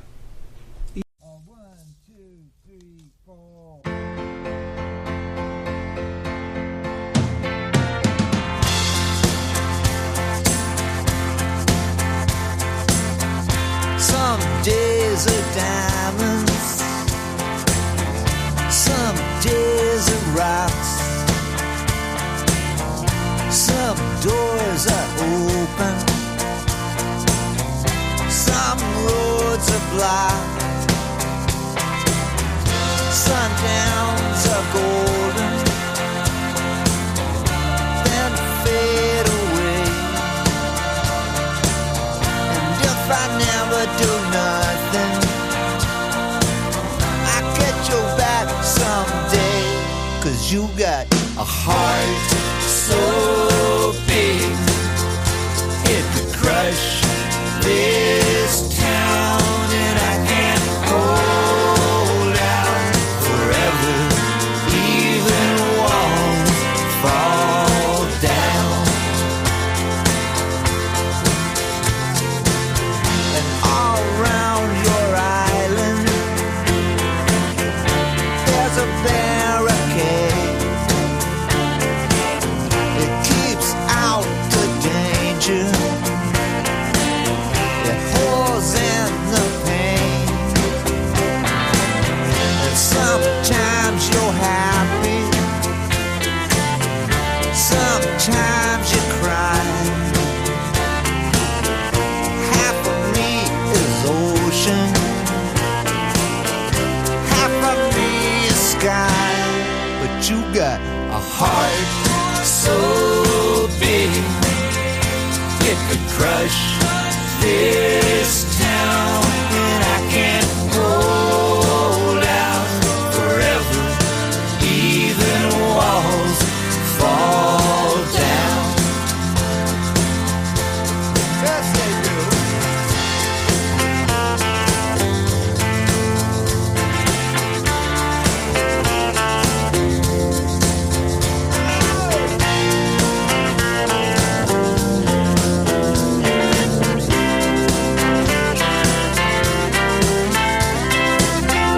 Some things are over, some things go on, and part of me you carry, part of me is gone. But you got a heart so big it could crush this town, and I can't hold out forever. Even walls fall down. Baby, you got a heart so big it could crush this town, and I can't hold out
Oh, was Pat gonna play? Pat definitely has to play, but we can do that. We don't have to. We can do that after. Yeah, do that after. Just gonna cut all this out. Get ready to play after we're done, Pat. If not, I'll play. He doesn't have to. No, he does. We've done it every time a Dead Rockstar is on. Okay. Do we have to fucking give up on every little tradition we fucking have on this show? We only have like 3. We have So and the Jive Wire. Okay. Yeah, we'll the theme music's canned, so if it wasn't, I'm sure we wouldn't do that every month. The recipe minute we bring back. All right, here goes Pat. Pat's gonna play now. Are y'all recording right now? Yeah, let's go ahead. Let's do it. You look like you're fucking ready, bro.